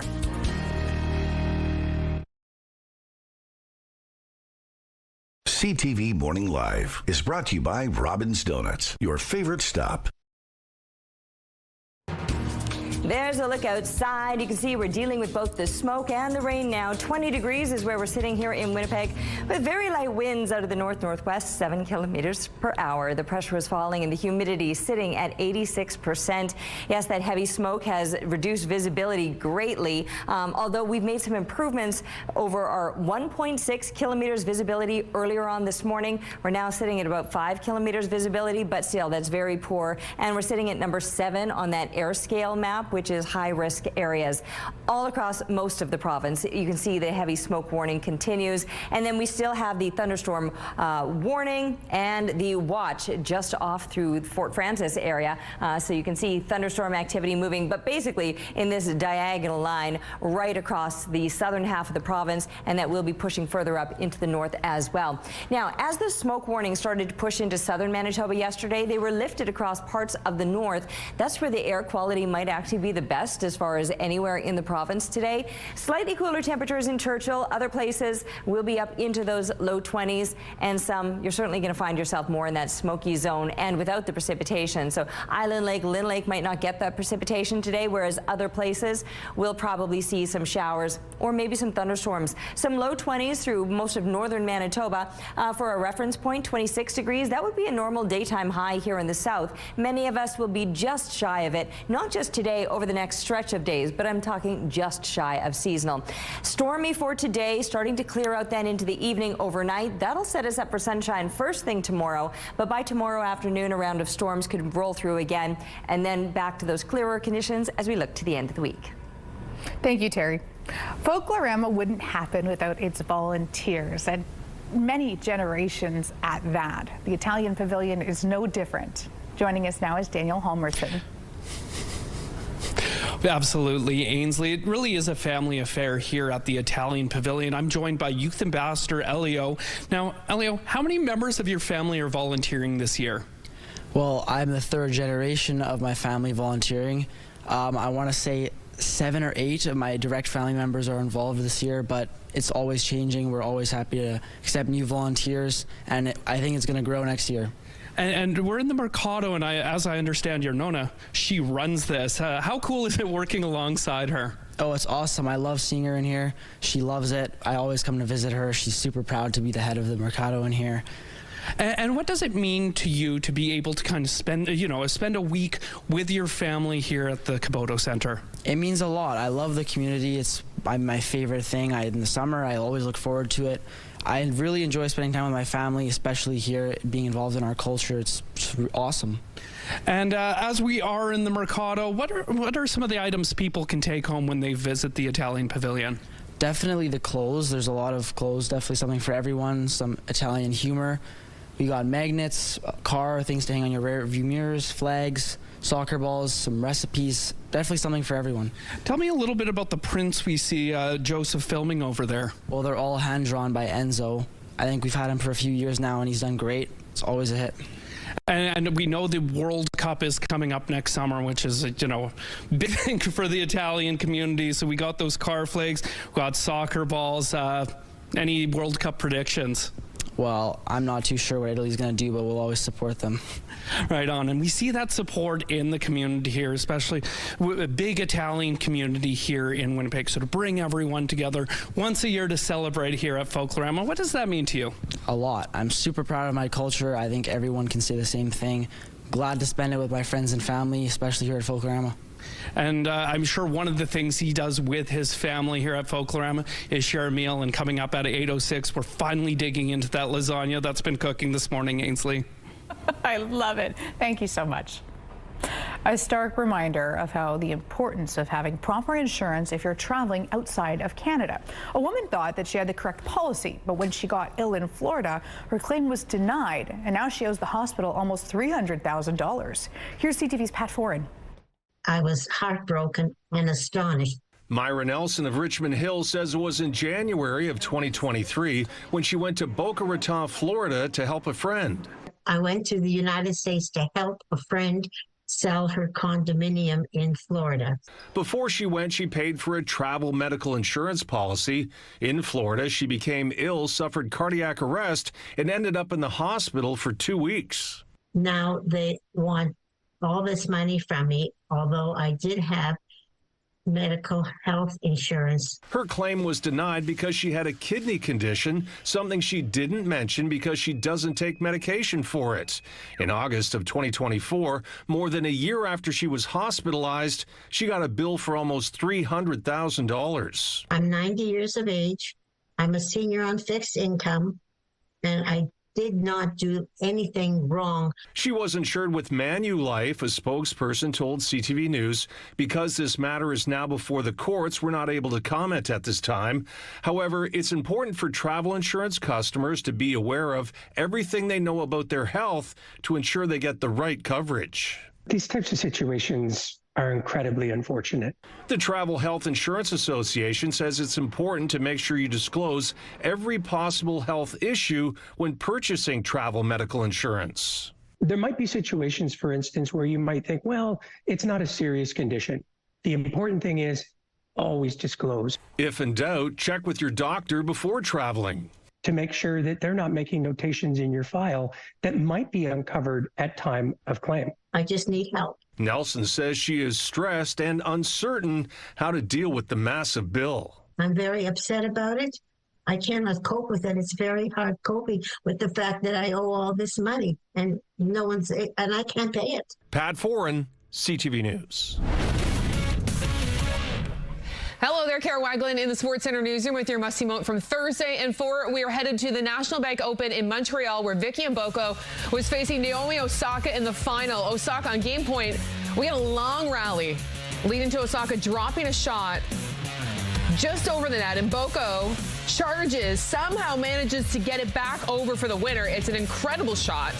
She did go on to win the game, set, and the match. The 18-year-old Canadian with a shot of the day, winning the final, her first ever WTA title. It is your must-see moment from Thursday. And come tonight on TSN, we got a little Friday Night Football for you. The Elks facing the Alouettes. Coverage for that one gets underway at 6 p.m. Central Time. That's all for now from Sports Center. Have a great day.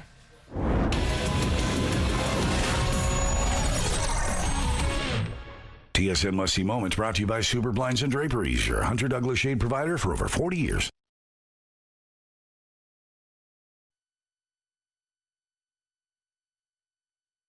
CTV Morning Live Weather is brought to you by Destination Dinner Stage, Manitoba's only musical dinner theater.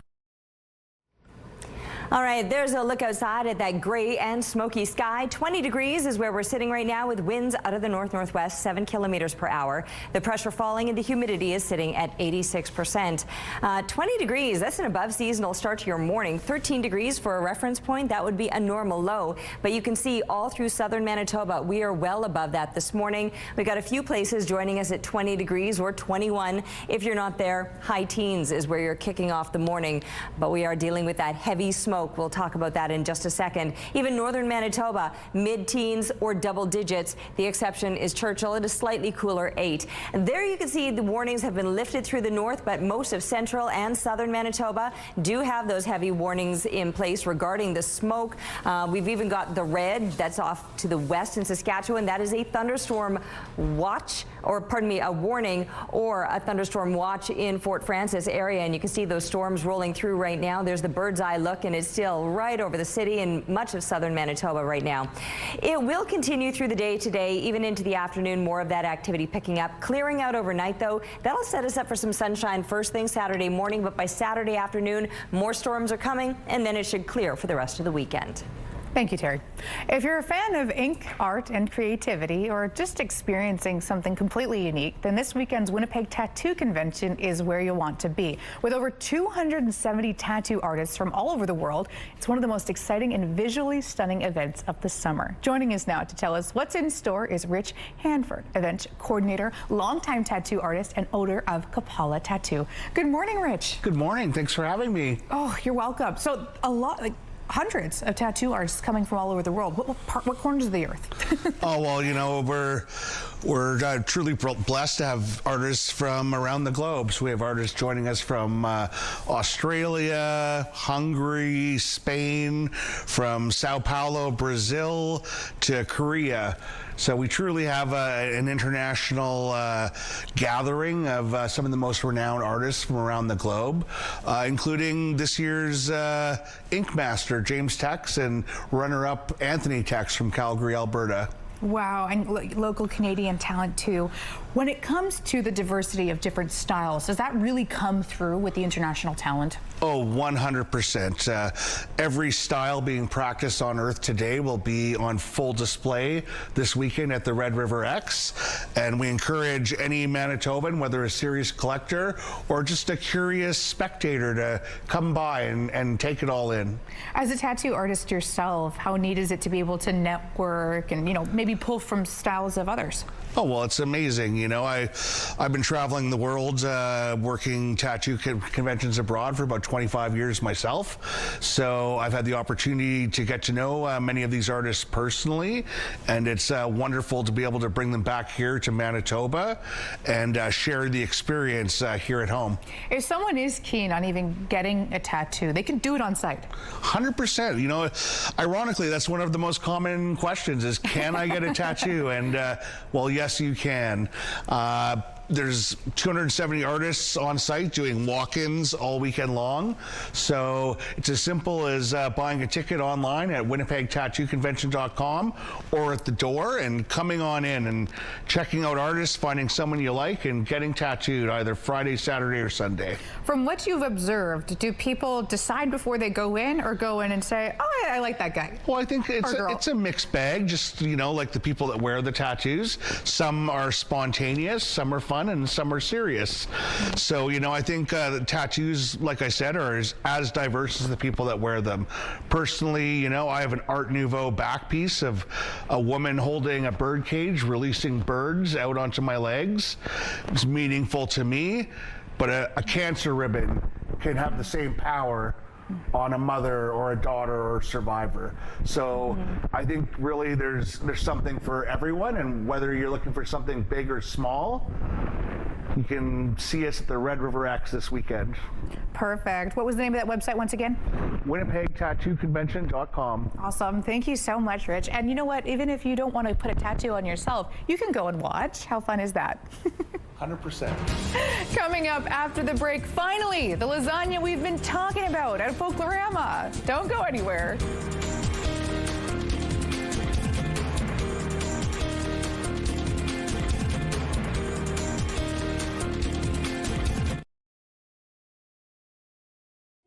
It's time for Let's Celebrate. Let's see who's having a celebration today.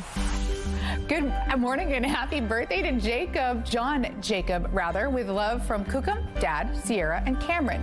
Happy 8th birthday, Jackson, love from your mom. Happy 13th birthday, Austin, with love from your family. They send love and wishes for a great day. Happy 11th anniversary, James, with love from Laura. Happy 8th birthday, Chase. Family and friends say that you are so loved and deserve the best day.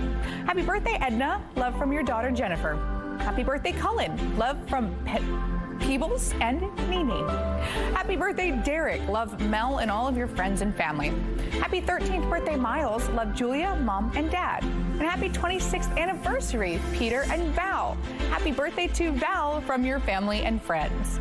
If someone you care about is having a birthday, anniversary, retirement, or graduation, let's celebrate. To submit your celebration, visit our website, ctvnewswinnipeg.ca. Fill out the form at least 2 days in advance. It will also enter you for our monthly contest for a chance to win a $100 gift certificate to Party Stuff.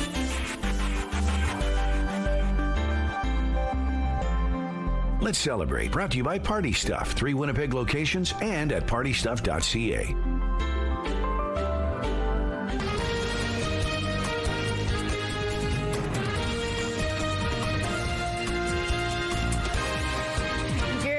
Happy Friday. We're taking you into the weekend, Manitoba. And if you've spent any time outside or even inside, you can see the smoke. So has it impacted your sleep? We're chatting with a sleep specialist coming up in about 15-20 minutes time. Now, we're going to get some tips, especially for those who are most vulnerable. First, here's a look at your headlines. Alert gone astray. Why cell phones significantly outside the affected area still buzz with tornado warnings. Defense spending boost. How much will Canada's military outlay rise? The PM is expected to announce details later today. And a curious bear cub gets the surprise of its young life, courtesy of this pint-sized canine dynamo. Goldilocks action there. No doubt. Don't leave your porridge out. Terry, outside, stormy. Yeah, it has been. And the sky this morning has been incredible. So 10 minutes time, I'm going to be showing you again what it looked like earlier this morning. It's worth sticking around for because that sky was something else. Right now it's just looking gray and smoky as the rain continues to fall. 20 degrees is where we're sitting right now. East winds, they're on the lighter side, just 8 kilometers per hour. The pressure is falling and the humidity sitting at 92%. We have all sorts of warnings showing up on the map right now. The purple is regarding the heavy smoke. We were down to 1.6 kilometers visibility earlier this morning. We've improved only to about 5, but still, that is poor visibility due to the smoke, and air quality is sitting at about a 7 or high risk on the map. Now, aside from the smoke, which is the purple and that kind of mustard yellow, there's the brighter yellow and the red. That all has to do with the thunderstorms. The pink further to the east, that's a heat warning. But let's talk about that thunderstorm warning and watch in place, because there you can see on the satellite map right now that band that basically cuts from west central Manitoba right along the Yellowhead and the #1 highways into parts of northwestern Ontario. And there's a zoomed in view. Fort Frances is the area that is right now under that heavy watch and warning, well, kind of all through that area. We too are getting rolled over, but it does seem to be tapering off a little bit right now in Winnipeg. Throughout the day today, we'll be dealing with the showers and the thunderstorms. They will eventually push up into northern Manitoba, but that'll be more so for tomorrow. Here's a look at the evening time. Overnight, it starts to clear. Tomorrow morning, we might wake up to sunshine. By tomorrow afternoon, another round of precipitation as it continues to push further up into northern Manitoba. Temperature-wise, mid-20s. That's where we'll be for a stretch of days with the soggier, stormier conditions expected over the next couple of days. Our art today is all thanks to Luke, 6 years old, and what a great job you've done with your coloring there. So please send your art to us to winnipegweather@ctv.ca. Thank you for that, Terry. Manitoba has extended its province-wide state of emergency for another 2 weeks as 14,000 people remain out of their homes. The state of emergency was set to expire yesterday. Manitoba remains one of the hardest hit provinces, with some wildfires burning dangerously close to communities. Recent rainfall and shifting weather have given crews a short break, but lightning still poses the risk of sparking new fires. There are now 159 active wildfires across Manitoba. A severe storm brought hail and funnel clouds to areas outside of Winnipeg on Wednesday. Here in the city, many of us received emergency alerts on our phones and TVs, warning of a tornado, even though there was no tornado watch or warning in effect for Winnipeg. I think people may have a tendency to kind of brush it off a little bit. And that's the worry when tornado alerts go out to areas not actually covered by the Environment Canada's warning, as happened in the Winnipeg area on Wednesday. Like Joy Hebert, many Winnipeggers received emergency alerts like this one on the app that popped up on an iPhone in downtown. The alert warned of a tornado in what was described as, quote, this mobile coverage area. The problem was that the alert referred to extreme weather conditions east of the city and not in Winnipeg itself. It has all that to do with how cell towers coverage areas overlap. Not only are all the cell phone towers in that area triggered when a tornado warning goes out, but any other cell tower around that area that has any part of its coverage in that community. Crawford Luke says that Environment Canada is working to modernize its warning dissemination in the coming years. Luke adds, until that happens, you should take an emergency weather alert you receive seriously, but checking your surroundings and taking action if needed. We could get some more details today on how Ottawa plans to increase its defense spending. Prime Minister Mark Carney will be in Trenton, Ontario today, the Canadian Armed Forces base, and it's expected he will make an announcement related to the military. NATO members recently agreed to invest 3.5% of their national GDP in core defense needs, like jets and other hardware, and another 1.5% in related areas such as infrastructure and cybersecurity. Breaking news this morning, Statistics Canada has just released its job numbers for July. StatsCan says that the economy shed some 41,000 jobs in July, particularly offsetting a gain of 83,000 positions in June. The unemployment rate, meanwhile, had steady at 6.9% last month, and the agency says that the total number of job seekers was roughly unchanged. StatsCan says that July's losses were concentrated in full-time work and in and on the private sector. It was a rough day for a black bear in Vancouver. It was chased out of a home by a scout. You can cue up the song I Won't Back Down. It's totally appropriate in this situation because Scout is a pint-sized Pomeranian. His owner says that the cub came for Scout's breakfast, which had to defend it with his life. Taking a look at the current traffic situation on Pembina Highway. It's certainly a foggy morning, but no traffic delays to let you know about. Traffic is brought to you by Curtis Carpets, Manitoba's flooring experts. Danny's joining us once again from Folklorama. It looks like you're in the kitchen, Daniel. I am, Ainsley. I've been misled a little bit. The lasagna's not quite ready, but Jerry from Sorrento's at the Caboto Center says he has something just as good for us to try this morning. Good morning, Jerry. Good morning. How are you? I'm good. So what do we have in front of us here? So this is sort of a Sicilian delicacy that originated in Sicily, but now it's done all over. It's kind of a street food. It's called arancini, and it's arborio rice with stuff inside. I'll show you the surprise after. Perfect. Well, let's cut it open. I can't wait for this. Oh, that looks good. So it's a combination of bolognese sauce with cheese and peas, and it's fantastic. You have to try some.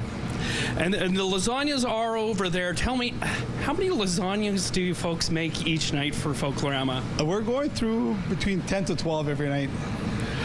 Very popular, of course. We have spaghetti, we have fettuccine, penne Alfredo, and of course your famous pizzas. What does it mean to you to see families sitting around a table enjoying a meal here? Honestly, one of my greatest pleasures, I mean, business is business. You want to make a little bit of money, but my greatest pleasure is actually seeing people eat our food and enjoying our food. It's that gives me such a high. It's like, was it endorphins, whatever you want to call it, but it makes me feel so good when people are eating our food, and especially when they're enjoying it. And if someone hasn't been to the Italian Pavilion before, what would you suggest they order? You know what? Probably the combination plate. A chicken parmigiana is really good. Like this is a big seller this year. The lasagna is a huge seller. But you know, it depends on your taste. You have a little bit for everybody. You know, we have like the focaccia that you're going to try later on.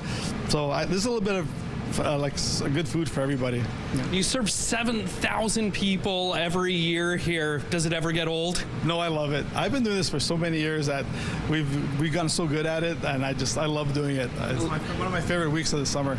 Love that. Well, we're going to dig into the arancini here, and we'll be back at 8:38 with some dancing. Thanks very much. A new report finds young people across Canada are having a tough time landing meaningful work during a summer marked by high youth unemployment. As CTV's Beth McDonnell reports, there's a growing call for governments to do more.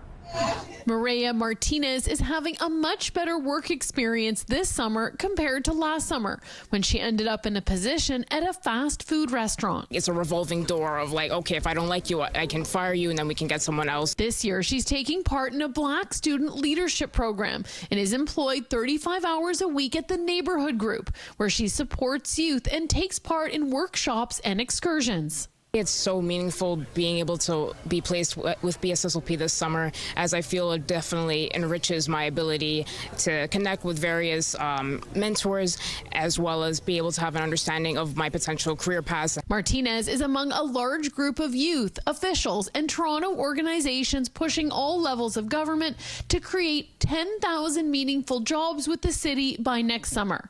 The goal to tackle the crisis of youth summer unemployment and youth unemployment, which youth advocate Stephen Mensah says is connected to youth crime and violence. Young people made it loud and clear, just this catch-22 of, hey, I need experience to get a job, but I can't get a job without experience, and so I'm left stuck. And we know this reality is even more dire for young people who are Black, Indigenous, equity-deserving, young people living in Toronto community housing. The call for jobs comes with the release of the Toronto Youth Employment Postcard Report, essentially a survey which asked young people what they need to better succeed. Hey, I want an opportunity. I need a job to not just help me so I can buy things for myself, but to help my mom pay rent, but to help with caregiving responsibilities and other necessities like transportation and housing. And so young people were very vulnerable and real as to the importance of a job for them. Scarborough Councillor Parthy Candavel says the city has only approved exploring up to 10,000 jobs for 2026. As we head into the fall budget cycle,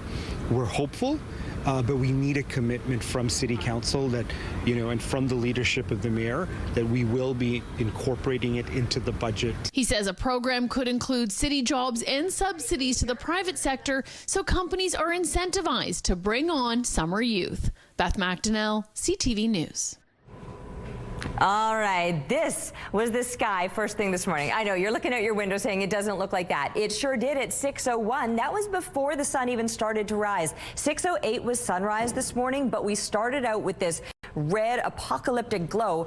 Within 10 minutes, it looked like this, more of the purpley hues. This was just a few minutes after the sun started to rise. So it was stunning sky first thing this morning.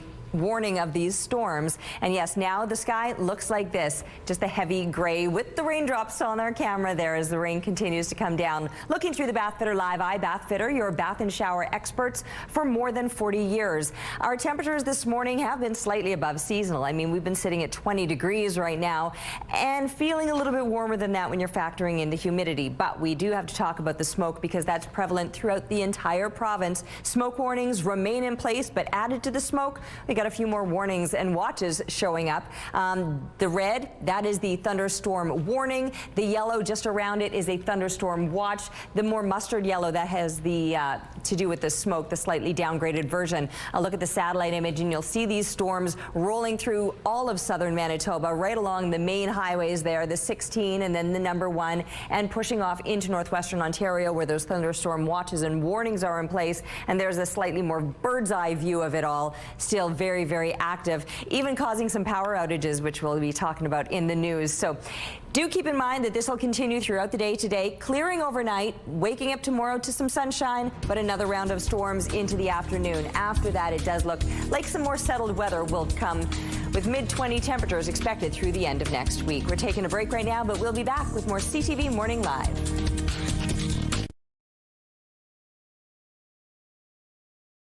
It's that time of year, and CTV and Chicken Chef want to share how you're soaking up the season. We want you to. From concerts to getaways, whatever makes your Manitoba summer magical. We want to see it. We've seen some amazing moments so far, and now it's your turn to shine.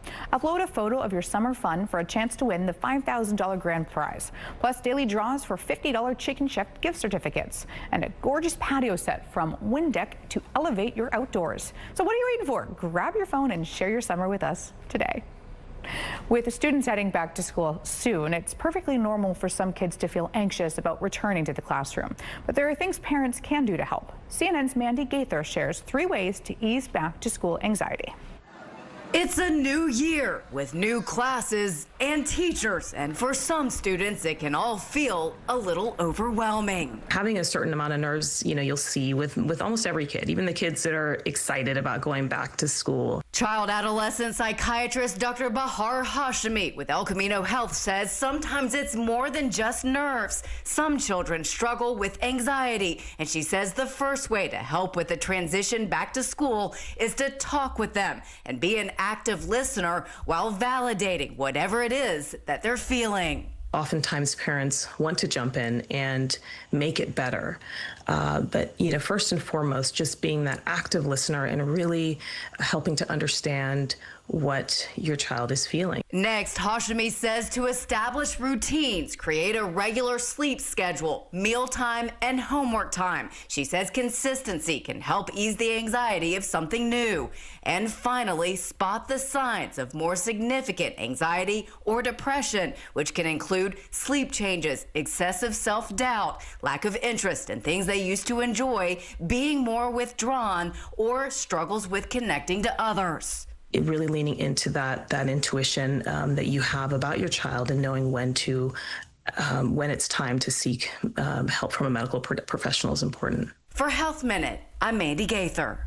With smoke from wildfires and heat waves becoming more common during the summer months, getting a good night's sleep can be more difficult than ever. From poor air quality to stuffy bedrooms, many of us are feeling the effects. But what can we do about it? Joining us this morning with some expert advice is Dr. Sarah Jane Sass, a sleep physician at Misericordia Health Center's Sleep Disorder Center.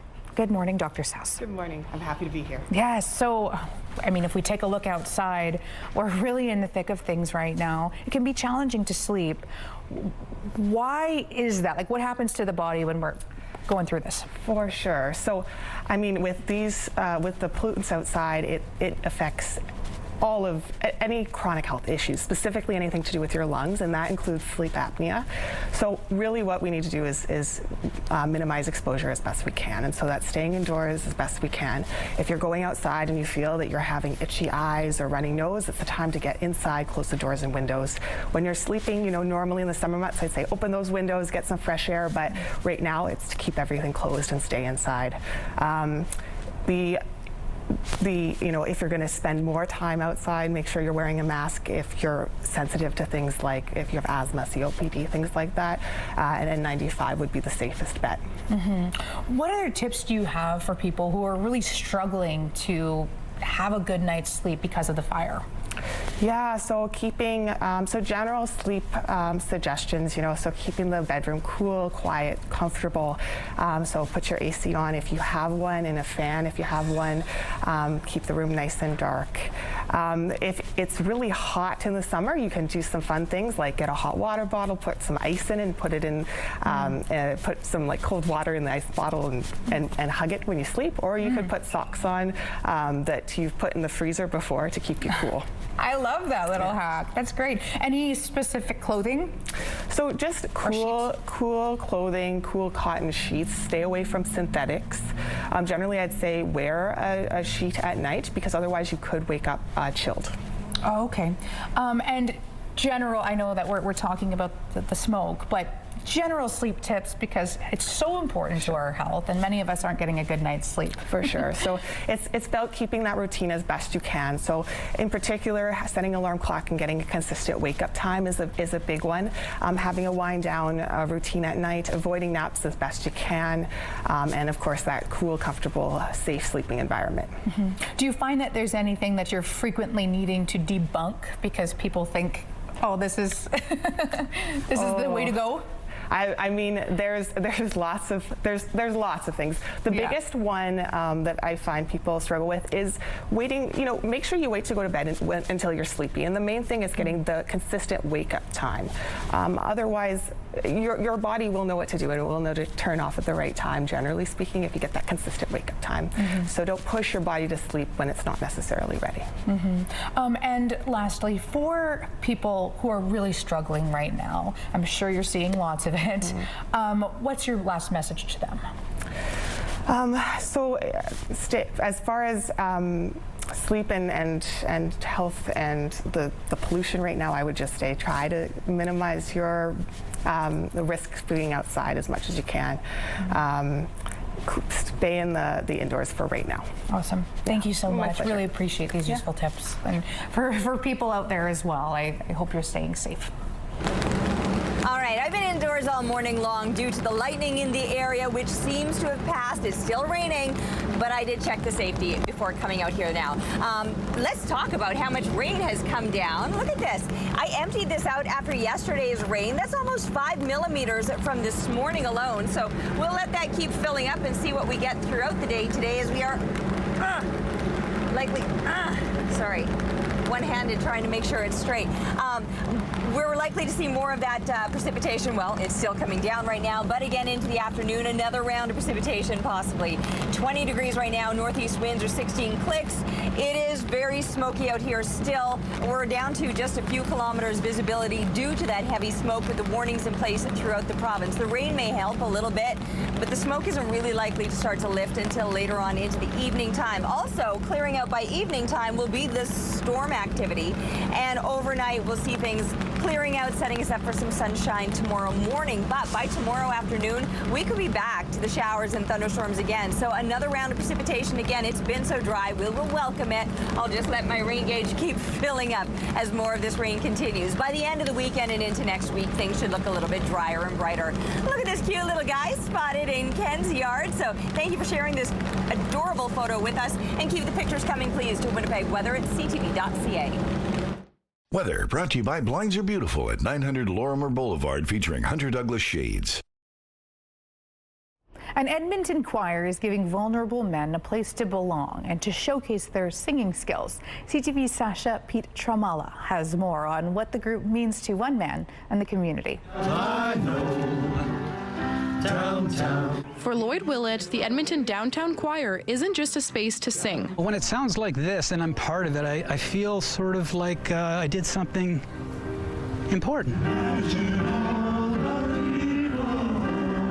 Willett has been singing with the men's choir for 10 years. They know my foibles and my ups and downs, you know, they're my friends. The men's choir got its start in 2012 thanks to Eva Bostrand. I'm me and I'm the conductor and they are the singers and we have a good time together.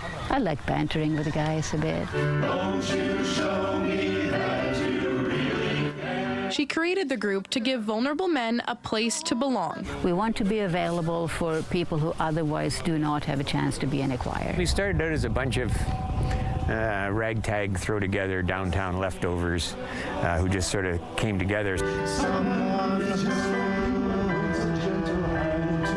The 60s song Downtown is their signature song. There's nothing better than singing in front of an audience that really needs to hear some cheerful music. They got very, very beautiful voices, especially all combined together.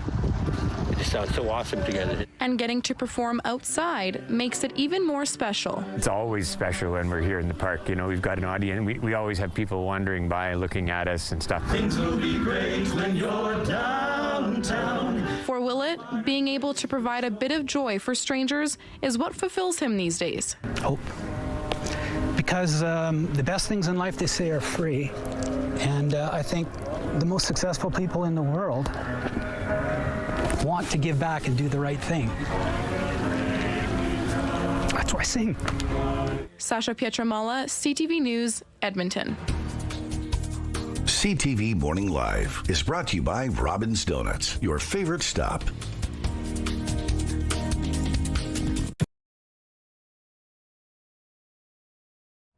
If you love real-life mysteries, heartwarming stories, and a touch of the unknown, you'll want to hear this. A new children's book written right in Manitoba explores a rare and unexpected meeting deep in the wilderness between a young girl and a legendary creature. Joining us now is author and researcher John Worms, whose new book, The Girl Who Met the Sasquatch, is inspired by a true story. Good morning, John. Good morning. A true story, and I understand this account was from years ago. Yes, when the lady that I met, maybe almost 30 years ago, she told me it was something that happened when she was about 5 or so years old in her home community. And what made you want to write a book about it? Well, we met at a remote train station in northern Manitoba, both on our way to Puckatawagan, where she was currently living, and she wondered what on earth I would want to take a slow train up to Puckatawagan. And so when I told her that I collected stories of unusual animals from mostly the indigenous peoples, she wanted to tell me her experience as a young girl. And from the moment that it came to me, I realized that this was a unique and special occurrence, experience for a young girl to have. And it was a rather a rather pleasant, well, it was scary, but not terribly intimidating, and it had a happy ending. Mm-hmm. And so I knew it was just the ideal thing for children to enjoy. Mm-hmm. And northern Manitoba, some beautiful landscapes. How did that translate to the book?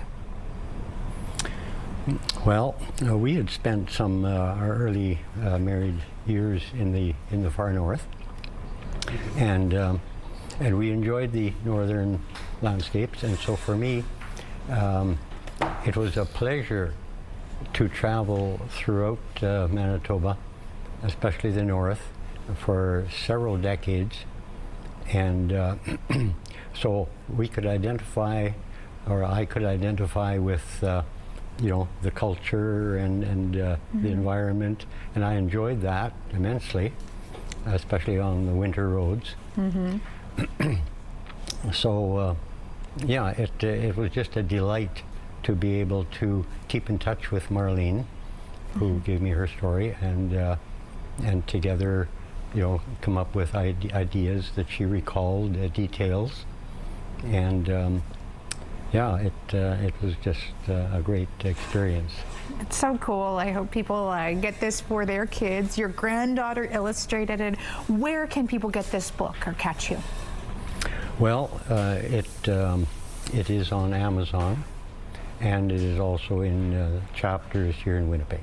Perfect. John, thank you so much for your time. It's a pleasure. I'm going to have to dive in, and I'm envious. I wish I could pick your brain on some of those stories in northern Manitoba. That's fantastic. Appreciate this. Terry? Thank you. All right, the rain continues. It's 20 degrees outside right now, a mild start to your morning when you compare that to a seasonal low of 13.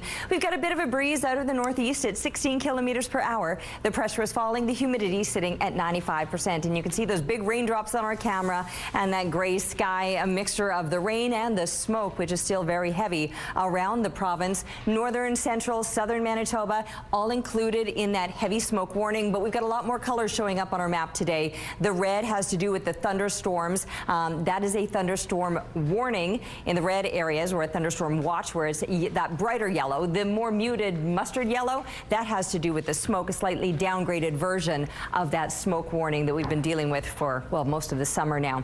Here's a look at the satellite image to see those storms rolling through. It's a band of very active weather moving through central, or I guess more southern Manitoba, the 16 into the Yellowhead and the #1 highway as we continue off to the east, and those warnings that were in place right around the Fort Francis area. That's the activity that you're looking at right now. Anytime that you're seeing these colors showing up in the reds, the yellows, the oranges, things are even more active. We've watched the lightning taper off now, to the point where I was even able to get up to the rooftop 10 minutes ago. We aren't necessarily done with the storms. They could be picking up again later on into the day, but at this point it's kind of downgraded just to showers in the Winnipeg area. 25 is where we're headed today, so still mid-20s or close to seasonal, but overnight temperatures will be on the milder side, dropping to 18. It should clear out overnight. That'll set us up for sunshine first thing tomorrow morning, but again by tomorrow afternoon, another round of precipitation and some stronger winds expected out of the south. Hopefully we're going to get some clearing of that smoke later on today. That should make things a little bit better for the weekend, and then next week, mid-20s and some sunshine to take us through the end of the week. Thanks, Terry. A major power outage to tell you about this morning in the western part of Charleswood. Much of the Westdale, Bentworth, Ridgewood, and River West Park areas are without electricity. That means more than 4,000 households in the area are in the dark right now. A post on X from Manitoba Hydro says that crews are headed there to assess the situation. Winnipeg police have announced charges against 2 of their own officers, including a 22-year veteran of the force. Constable Eston Bostock was charged with the drug trafficking and taking pictures of a deceased woman while on duty. And an intimate photo of a deceased female who was only partially clothed. Constable Bostock then distributed this photo electronically to another party. Bostock was arrested on Wednesday along with a second officer who is accused of breaking and entering to commit extortion and breach of trust while he was partnered with Bostock in 2023. Winnipeg's Millennium Library is closed following a man's death on Wednesday. A sign posted at the downtown library says it's closed until further notice, but the city's website says it's expected to reopen on Saturday. There was a heavy police presence at the building on Wednesday night. Police say that a man was found with significant injuries and his death is not considered suspicious. Air Canada and the union representing 10,000 flight attendants are back at the bargaining table today, trying to avoid a possible strike. Members of Air Canada's CUPE component voted 99.7% in favor of a strike earlier this week. The vote means flight attendants with both Air Canada and Air Canada Rouge can potentially walk off the job as early as August 16th with 72 hours notice. Air Canada says it's not considering flight cancellations or postponements because they're focused on reaching a deal before next Saturday. The U.S. tariffs are taking a toll on the world's largest automaker, Toyota. The auto giant slashed its annual profit forecast. Toyota is expecting a loss of nearly $10 billion on cars imported to the U.S. because of the tariffs. This is the highest estimate yet to any company. There are 3 plants in Canada, all located in Ontario. Sony is reporting better than expected profits. The Japanese maker of PlayStation says it's earned $1.8 billion between April and June, and its profit surged 23% in the last quarter compared to a year ago.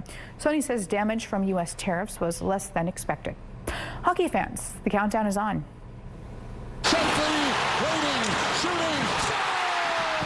Single game tickets for the Winnipeg Jets' upcoming season went on sale yesterday at noon. True North Sports and Entertainment is also offering a new way to get tickets with the Jets Passport, which you pay for up front and then use to pick up discounted tickets throughout the season, along with other bonuses. The home opener is set for October 9th when the Jets take on the Dallas Stars. The trade war with the U.S. has increased tensions along with our southern border. 2 towns, one in New Brunswick and the other just over the border in the state of Maine, are hugging it out, carrying on a summertime tradition during trying times. CTV's Nick Moore has the story. The Canadians came from their side, the Americans from their side, meeting in the middle to sing their national anthems, shake hands, and then mingle. This has been a long tradition. There was a lot of hugging, too. We Hug It Out is actually the theme for this year's International Homecoming Festival between St. Stephen, New Brunswick and Calais, Maine, leaning into these interesting times. And it's just good to get back and understand that we are one community, and it's good to see that we are one community. We have a lot of family on both sides, and to have us all together, it's just heartwarming. The meet and greet on the Ferry Point International Bridge has kicked off this festival since 1974, and organizers weren't quite sure what to expect for 2025 given the trade war.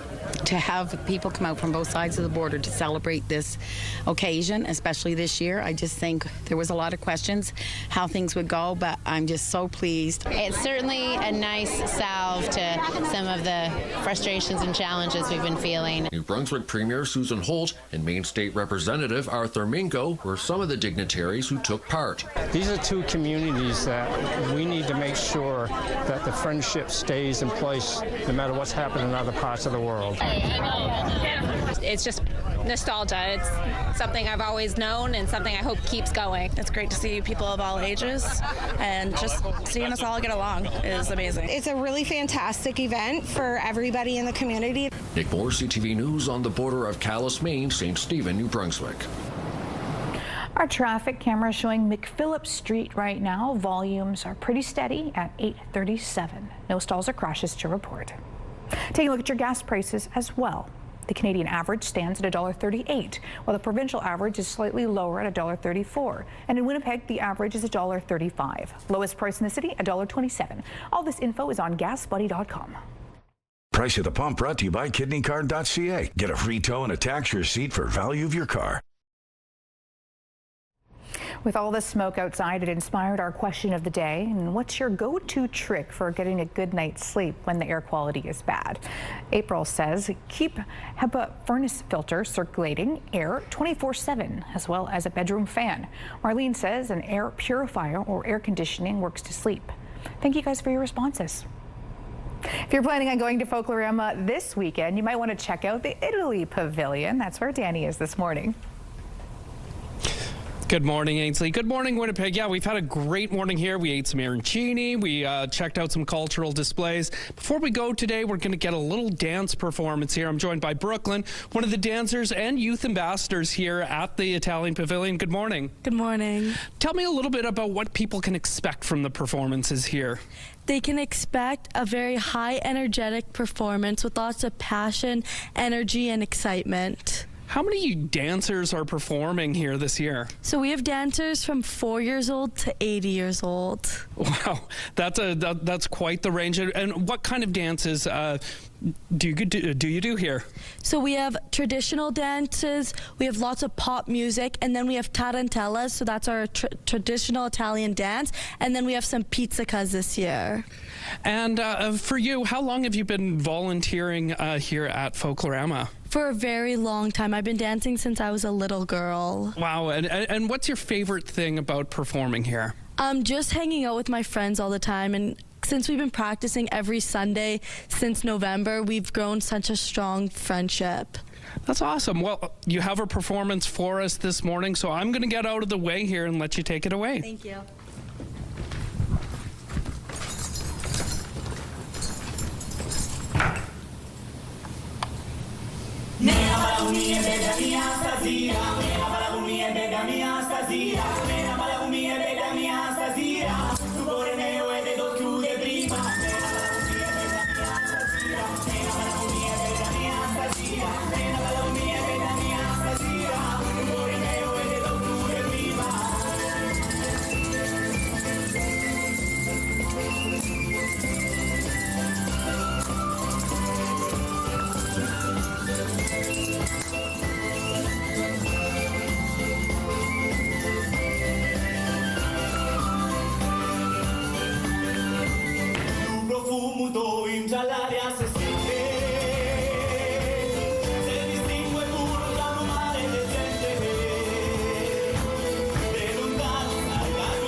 So beautiful. Right? I love the way those skirts move. They're so pretty.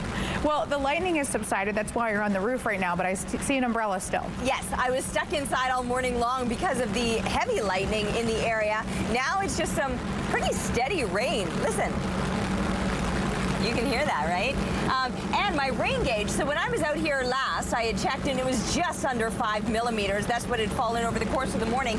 That was 20 minutes ago, and I swear another 2 to 3 millimeters has fallen in that time. So it is coming down. It will continue pretty much throughout the day today, either showers or maybe still some thunderstorms developing again later this afternoon. Our temperatures dropped, though. We were at 20 degrees last hour, and through most of the morning, in fact, we're now sitting at 19 with east winds 5 clicks. The pressure falling and the humidity sitting at 96%. Now the rain is going to help the smoke somewhat, but we do still remain under those heavy smoke warnings. In fact, earlier this morning before the rain started was some of the poorest air quality that we have seen in the city over the course of this season, with visibility down to 1.6 kilometers. We're now sitting at about 5 kilometers visibility, so it has improved, and maybe the rain will continue to help with that. This rain will be pushing into parts of central and then northern Manitoba. If not today, then overnight and through tomorrow, you'll get that precipitation. We'll see things clearing out overnight here in the south, but by tomorrow afternoon, another round is expected. Temperature-wise, mid-20s. We're going to stay there through the weekend and well toward the end of next week. Taking a break right now, but we'll be back with more CTV Morning Live. CTV Morning Live weather brought to you by ABC Fire and Safety, your CO2 refill store.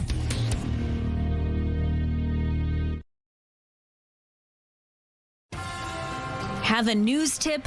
When you see news happening, let CTV News Winnipeg know. Text your tips, pictures, and videos to 10400. That's 10400. Message and data rates may apply. It's 8:45. Thursday was the last of 3 meetings on the government's major project bill. Some Métis leaders refused to have a face-to-face with the Prime Minister, but those who did left with some cautious optimism. CTV's Abigail Beeman has more. We're listening now. The final major project summit between the feds and Indigenous groups. This one with Métis leaders who emerged with positive reviews. It was a great day. It was really good. There's a model that's starting to come together. There's no one-size-fits-all. Obviously, there's a variety of different projects, a variety of different approaches and participations, but there's a very strong momentum. Summer summits billed as discussing the big picture approach rather than the start of consultations, held as a response to friction over the rushed passage of C5, the Building Canada bill, not as much from Métis as other Indigenous groups, but Métis organizations still have questions. As long as, the Canada is going to consult with us and make sure that our Indigenous rights are protected, we're ready to go. This was a great start, and we need to have more dialogue like this, more Métis governments coming together.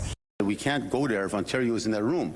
But the Manitoba Métis Federation refused to attend, saying Wednesday Carney invited what it considers to be illegitimate organizations. If you want to come and sit down with my cabinet and a government-to-government relationship, we will meet. But if you want to insult us, then we'll see each other in a different political realm. We've had good engagement directly with the Manitoba Métis, and that will continue.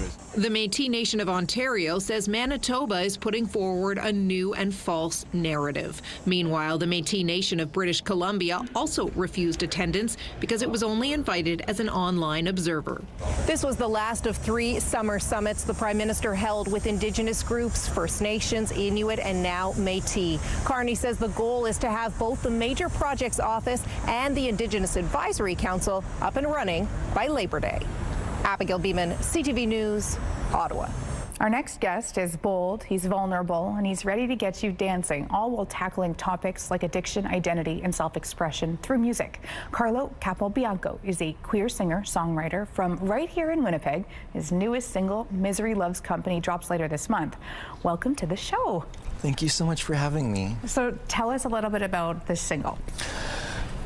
This was a song that we wrote, me and my best friend, who's also a producer, in her studio, and it's just kind of about how you feel when you're kind of like in a state of disgrace and you don't know if it's the right relationship, and maybe it is, maybe it's not, but you're kind of just there, and misery loves company, I guess. Mm-hmm. And why do the you don't have to answer it in this way, but hear me out. The danciest songs always have the deepest meanings. This is a song that you want people to get moving to. Yes. Yeah. Yeah, I don't like music that's extremely sad. You know, I want to be able to dance while I cry.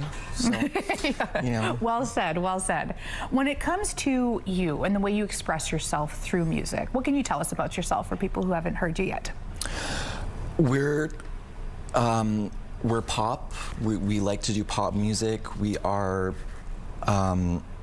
we're a trio, so we have a guitarist and we have a keyist. We might be doing drums soon, but we just want kind of to bring the pop star aesthetic to Winnipeg, Manitoba, because we do live in a very rock-oriented city with kind of like that blue-collar indie rock punk music genre. It's like that's what kind of is the biggest thing here, and we kind of want to bring that pop star Hollywood glamour aesthetic to the city, and we're trying that, so yeah. And that's done well here, but how important is it to have that queer representation and to have that thriving here in Manitoba when it comes for paving a new way for music?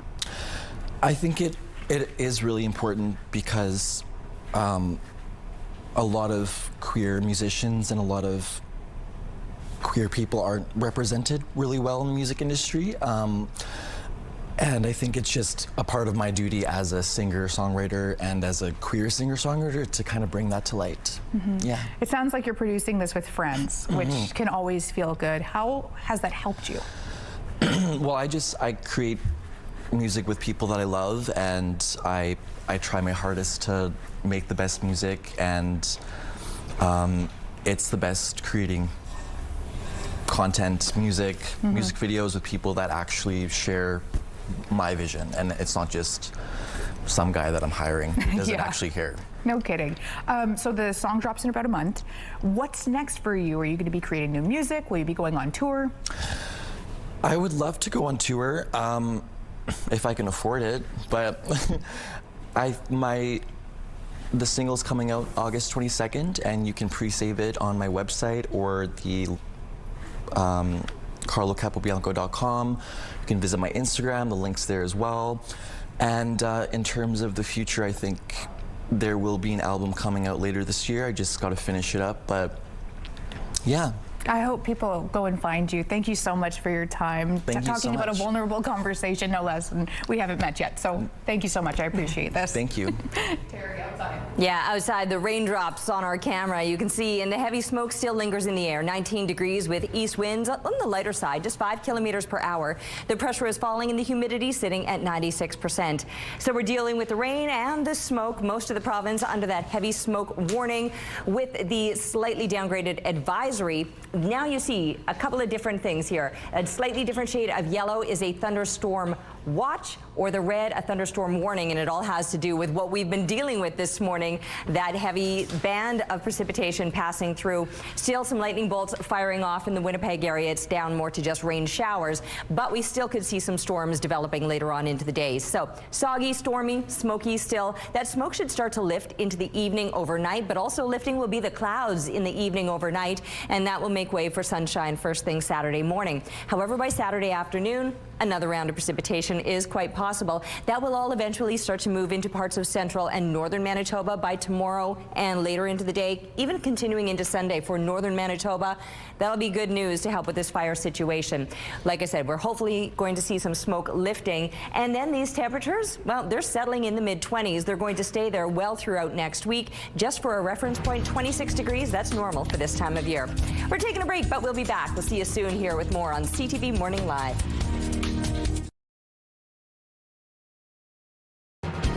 Rooftop arrangements provided by Lacoste Garden Center. Salon services provided by S&T Spa Salon. Happy Friday. Even if the sun's hiding behind smoke and rain, why not brighten your day with a smile and some critter cuddles? Here's your morning pick-me-up.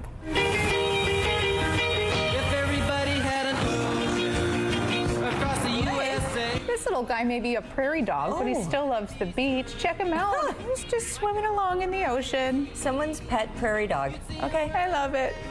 I mean, it's adorable. Yeah, cute. The rhythm is going to get you, like this group of performers. These